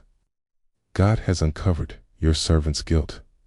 Here we are, then, the slaves of my lord, the rest of us, no less than the one in whose possession the goblet was found. Joseph said, far be it from me to act thus. Only the one in whose possession the goblet was found shall become my slave. The rest of you may go back unharmed to your father. Judah then stepped up to him and said, I beg you, my lord, let your servant appeal to my lord. And do not become angry with your servant, for you are the equal of Pharaoh. My lord asked his servants, have you a father or another brother? So we said to my lord, we have an aged father and a younger brother, the child of his old age. This one's full brother is dead, and since he is the only one by his mother who is left, his father is devoted to him. Then you told your servants, bring him down to me, that I might see him. We replied to my lord, the boy cannot leave his father. I as father would die if he left him. But you told your servants, unless your youngest brother comes down with you, you shall not see me again. When we returned to your servant, my father, we reported to him the words of my lord. Later, our father said, go back and buy some food for us. So we reminded him, we cannot go down there. Only if our youngest brother is with us can we go. For we may not see the man if our youngest brother is not with us. Then your servant my father said to us, as you know, my wife bore me 2 sons. One of them, however, has gone away from me, and I said, he must have been torn to pieces by wild beasts. I have not seen him since. If you take this one away from me too, and a disaster befalls him, you will send my white head down to Sheol in grief. So now, the boy is not with us when I go back to your servant, my father, whose very life is bound up with his. He will die as soon as he sees that the boy is missing. And your servants will thus send the white head of your servant, our father, down to Sheol in grief. Besides, I, your servant, have guaranteed the boy's safety for my father by saying, if I fail to bring him back to you, Father, I will bear the blame before you forever. So now let me, your servant, remain in place of the boy as the slave of my lord, and let the boy go back with his brothers. How could I go back to my father if the boy were not with me? I could not bear to see the anguish that would overcome my father. Chapter 45. The Truth Revealed. Joseph could no longer restrain himself in the presence of all his attendants, so he cried out, have everyone withdraw from me. So no one attended him when he made himself known to his brothers. But his sobs were so loud that the Egyptians heard him, and so the news reached Pharaoh's house. I am Joseph, he said to his brothers. Is my father still alive? But his brothers could give him no answer. So dumbfounded were they at him. Come closer to me, Joseph told his brothers. When they had done so, he said, I am your brother Joseph, whom you sold into Egypt. But now do not be distressed, and do not be angry with yourselves for having sold me here. It was really for the sake of saving lives that God sent me here ahead of you. The famine has been in the land for 2 years now, and for 5 more years cultivation will yield no harvest. God, therefore, sent me on ahead of you to ensure for you a remnant on earth and to save your lives in an extraordinary deliverance. So it was not really you, but God, who had me come here. And he has made me a father to Pharaoh, lord of all his household, say, and ruler over the whole land of Egypt. Hurry back then to my father and tell him, thus says your son Joseph, God has made me lord of all Egypt. Come down to me without delay. You can settle in the region of Goshen, where you will be near me and your children and children's children, your flocks and herds, and everything that you own. I will provide for you there in the 5 years of famine that lie ahead, so that you and your household and all that are yours will not suffer want. Surely you can see for yourselves, and Benjamin can see for himself, that it is I who am speaking to you. Tell my father all about my high position in Egypt and all that you have seen, but hurry and bring my father down here. Then he threw his arms around his brother Benjamin and wept on his shoulder. Joseph then kissed all his brothers and wept over them, and only then were his brothers able to talk with him. The news reached Pharaoh's house. Joseph's brothers have come. Pharaoh and his officials were pleased. So Pharaoh told Joseph, say to your brothers, this is what you shall do. Load up your animals and go without delay to the land of Canaan. There, get your father and your households, and then come to me. I will assign you the best land in Egypt, where you will live off the fat of the land. Instruct them further. Do this. Take wagons from the land of Egypt for your children and your wives, and bring your father back here. Do not be concerned about your belongings, for the best in the whole land of Egypt shall be yours. The sons of Israel acted accordingly. Joseph gave them the wagons, as Pharaoh had ordered, and he supplied them with provisions for the journey. He also gave to each of them a set of clothes, but to Benjamin he gave 300 shekels of silver and 5 sets of clothes. Moreover, what he sent to his father was 10 donkeys loaded with the finest products of Egypt, and another 10 loaded with grain and bread and provisions for his father's journey. As he sent his brothers on their way, he told them, do not quarrel on the way. So they went up from Egypt and came to the land of Canaan, to their father Jacob. When they told him, Joseph is still alive, in fact, it is he who is governing all the land of Egypt. He was unmoved, for he did not believe them. But when they recounted to him all that Joseph had told them, and when he saw the wagons that Joseph had sent to transport him, the spirit of their father Jacob came to life. Enough, said Israel. My son Joseph is still alive. I must go and see him before I die. Chapter 46. Migration to Egypt. Israel set out with all that was his. When he arrived at Beersheba, he offered sacrifices to the God of his father Isaac. Their God, speaking to Israel in a vision by night, called Jacob.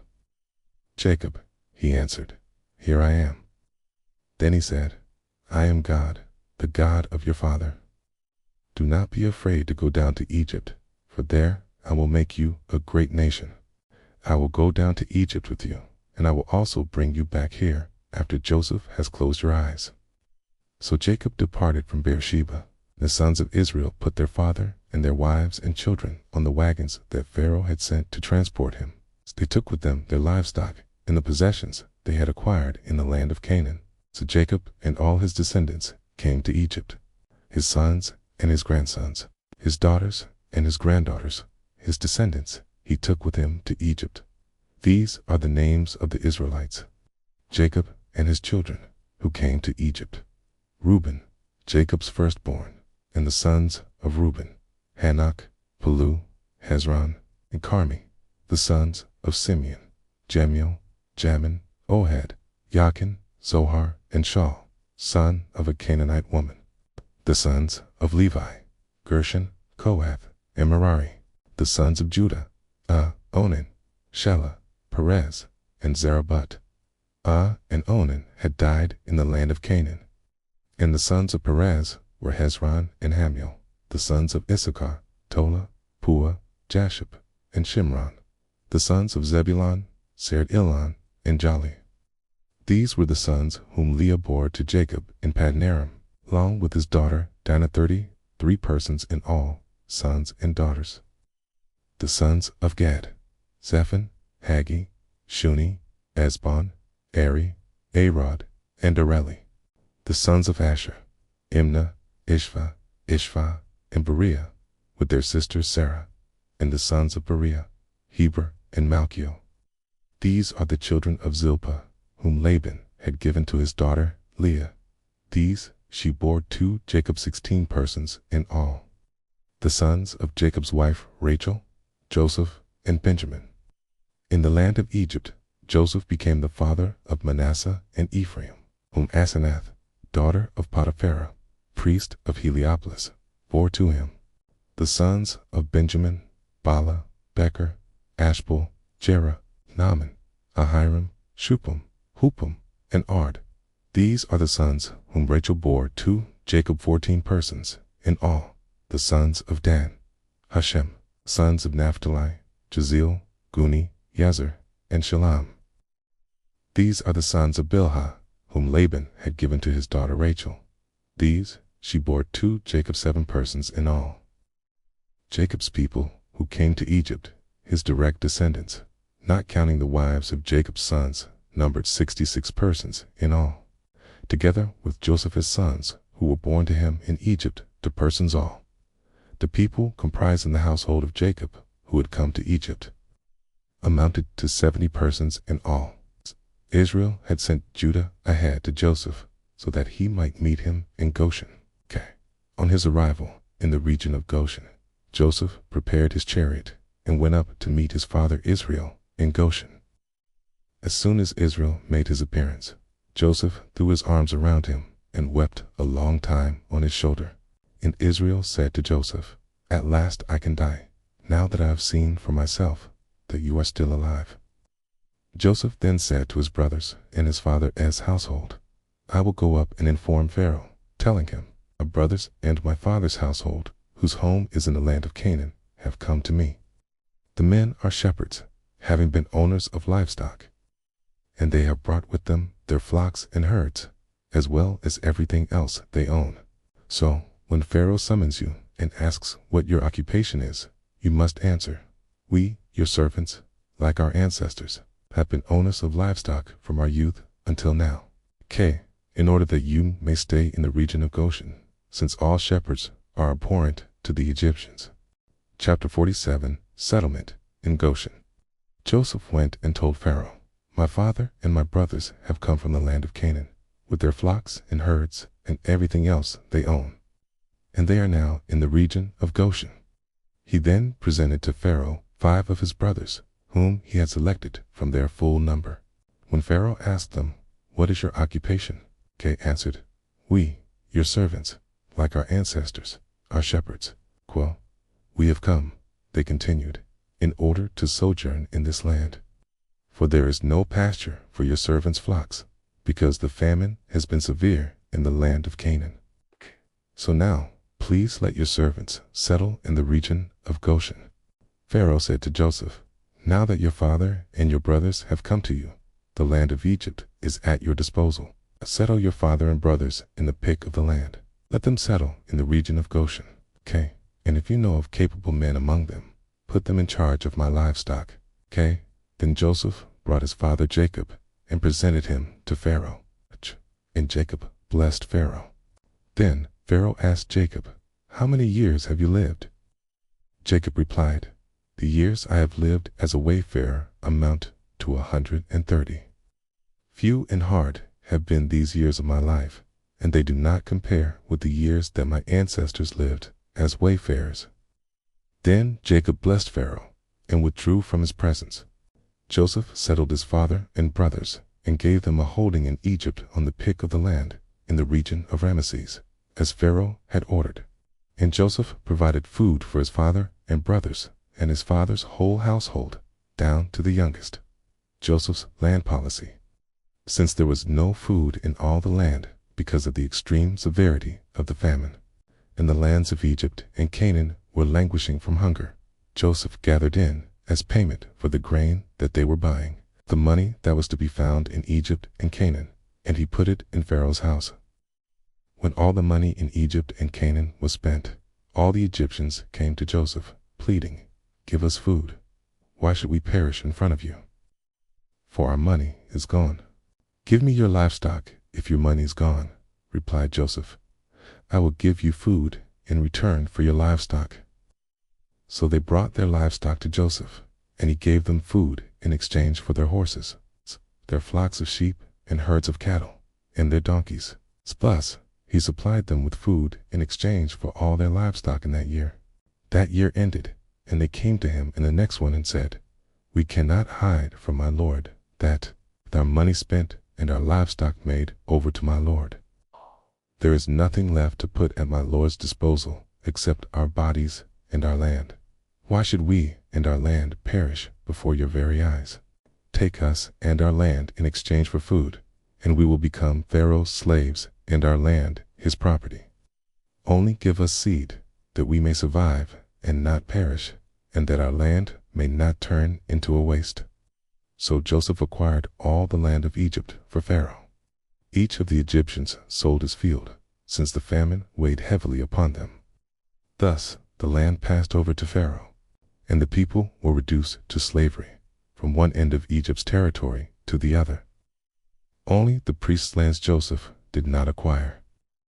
Since the priests had a fixed allowance from Pharaoh and lived off the allowance Pharaoh had granted them, they did not have to sell their land. Joseph told the people, "Now that I have acquired you and your land for Pharaoh, here is your seed for sowing the land. But when the harvest is in, you must give a fifth of it to Pharaoh, while you keep 4/5 as seed for your fields, and as food for yourselves and your households, and as food for your children. You have saved our lives," they answered. "We have found favor with my lord. Now we will be Pharaoh's slaves." Thus Joseph made it a statute for the land of Egypt, which is still in force, that a fifth of its produce should go to Pharaoh. Only the land of the priests did not pass over to Pharaoh. Israel blesses Ephraim and Manasseh. Thus Israel settled in the land of Egypt, in the region of Goshen. There they acquired holdings, were fertile, and multiplied greatly. Jacob lived in the land of Egypt for 17 years. Span of his life came to 147 years, when the time approached for Israel to die. He called his son Joseph and said to him, "If it pleases you, put your hand under my thigh as a sign of your enduring fidelity to me. Do not bury me in Egypt. When I lie down with my ancestors, take me out of Egypt and bury me in their burial place." "I will do as you say," he replied. But his father demanded, "Swear it to me." So Joseph swore to him. Then Israel bowed at the head of the bed. Chapter 48. Sometime afterward, Joseph was informed, "Your father is failing." So he took along with him his 2 sons, Manasseh and Ephraim. When Jacob was told, "Your son Joseph has come to you," Israel rallied his strength and sat up in bed. Jacob then said to Joseph, "God Almighty appeared to me at Luz, in the land of Canaan, in blessing me. He said, 'I will make you fertile and multiply you and make you into an assembly of peoples. And I will give this land to your descendants after you as a permanent possession.' So now your 2 sons who were born to you in the land of Egypt before I joined you here shall be mine. Ephraim and Manasseh shall be mine as much as Reuben and Simeon are mine. Progeny born to you after them shall remain yours, but their heritage shall be recorded in the names of their brothers. I do this because when I was returning from Pattan, your mother, Rachel, died to my sorrow during the journey in Canaan, while we were still a short distance from Ephrath, and I buried her there on the way to Ephrath, now Bethlehem." When Israel saw Joseph's sons, he asked, "Who are these?" "They are my sons," Joseph answered his father, "whom God has given me here." "Bring them to me," said his father, that I may bless them. Now Israel's eyes were dim from age. He could not see well. When Joseph brought his sons close to him, he kissed and embraced them. Then Israel said to Joseph, I never expected to see your face again, and now God has allowed me to see your descendants as well. Joseph removed them from his father's knees and bowed down before him with his face to the ground. Then Joseph took the two, Ephraim with his right hand, to Israel's left, and Manasseh with his left hand, to Israel's right, and brought them up to him. But Israel, crossing his hands, put out his right hand and laid it on the head of Ephraim, although he was the younger, and his left hand on the head of Manasseh, although he was the firstborn.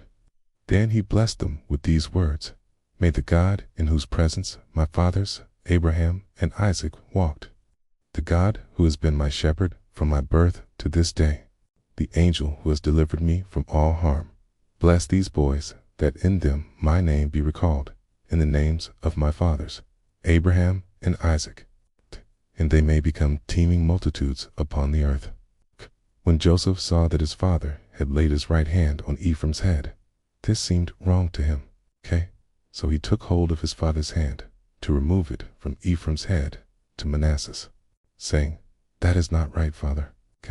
The other one is the firstborn. Lay your right hand on his head. But his father refused. I know it, son, he said.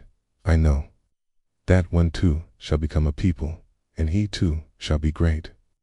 Nevertheless, his younger brother shall surpass him, and his descendants shall become a multitude of nations. So he blessed them that day, and said, By you shall the people of Israel pronounce blessings, saying, God, make you like Ephraim and Manasseh. Thus he placed Ephraim before Manasseh.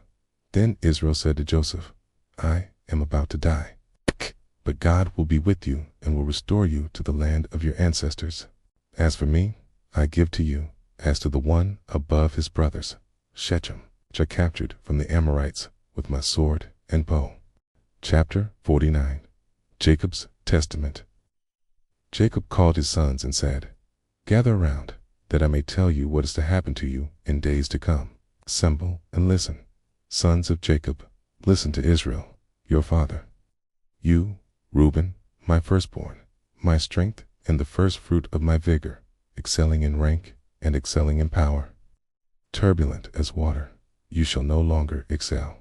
For you climbed into your father's bed and defiled my couch to my sorrow. Simeon and Levi, brothers, indeed, weapons of violence are their knives. Let not my person enter their council, or my honor be joined with their company. For in their fury they killed men, at their whim they maimed oxen. Cursed be their fury so fierce, and their rage so cruel.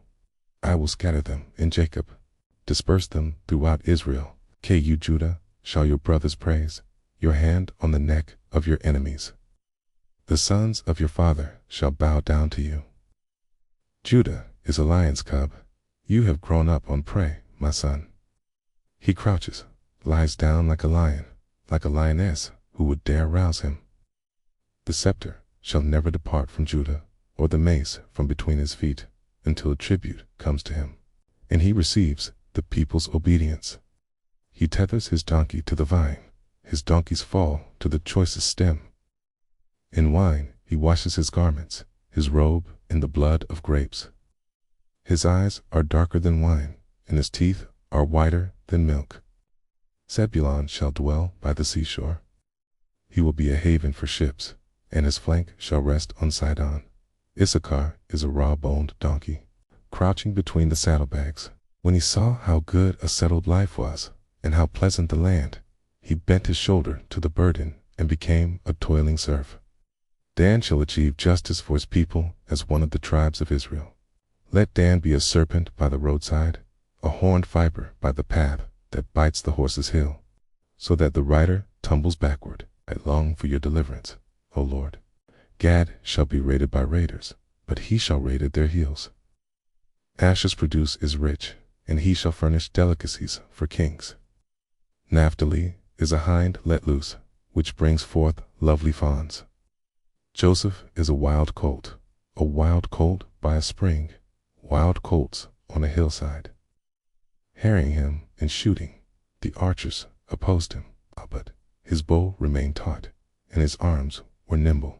By the power of the mighty one of Jacob, because of the shepherd, the rock of Israel, the God of your father, who helps you, God Almighty, who blesses you with the blessings of the heavens above, the blessings of the abyss that crouches below, the blessings of breast and womb, the blessings of fresh grain and blossoms, the blessings of the everlasting mountains, the delights of the eternal hills.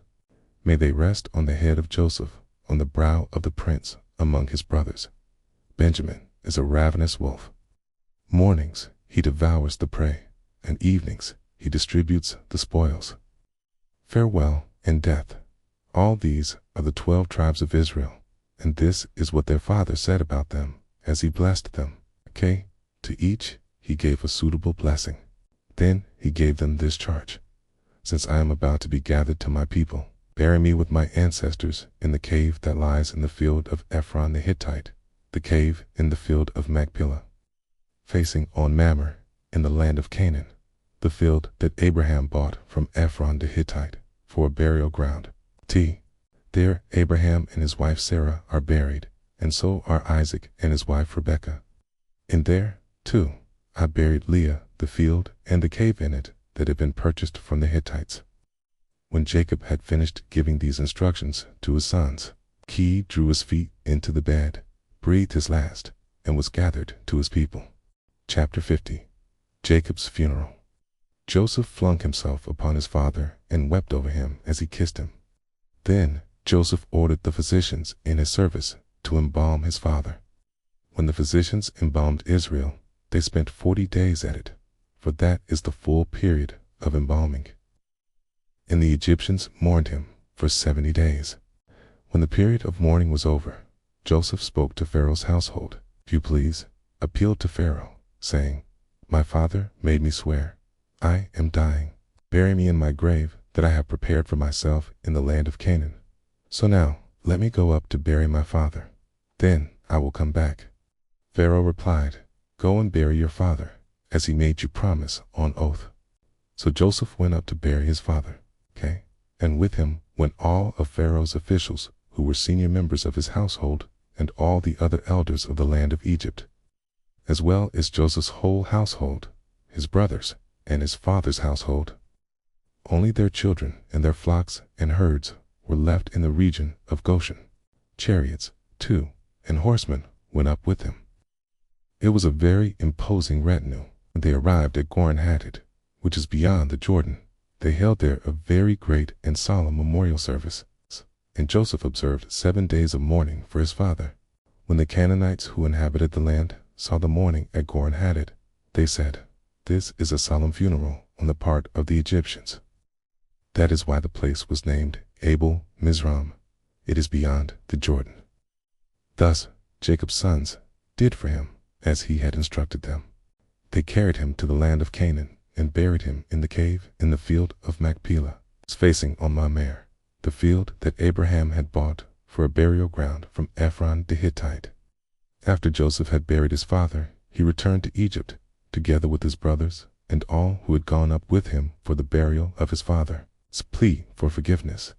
Now that their father was dead, Joseph's brothers became fearful and thought, Suppose Joseph has been nursing a grudge against us, and now, most certainly, will pay us back in full for all the wrong we did him. So they sent to Joseph and said, Before your father died, he gave us these instructions. Thus you shall say to Joseph, Please forgive the criminal wrongdoing of your brothers, who treated you harmfully. So now, please forgive the crime that we, the servants of the God of your father, committed. When they said this to him, Joseph broke into tears. Then his brothers also proceeded to fling themselves down before him and said, We are your slaves. But Joseph replied to them, Do not fear. Can I take the place of God? Even though you meant harm to me, God meant it for good, to achieve this present end, the survival of many people. So now, do not fear. I will provide for you and for your children. By thus speaking kindly to them, he reassured them. Joseph remained in Egypt, together with his father's household. He lived 110 years.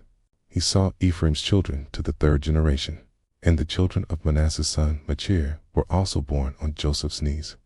Death of Joseph. Joseph said to his brothers, "I am about to die. God will surely take care of you and lead you up from this land to the land that he promised on oath to Abraham, Isaac, and Jacob." Then, putting the sons of Israel under oath, he continued, "When God thus takes care of you, you must bring my bones up from this place." Joseph died at the age of 110. He was embalmed and laid to rest in a coffin in Egypt.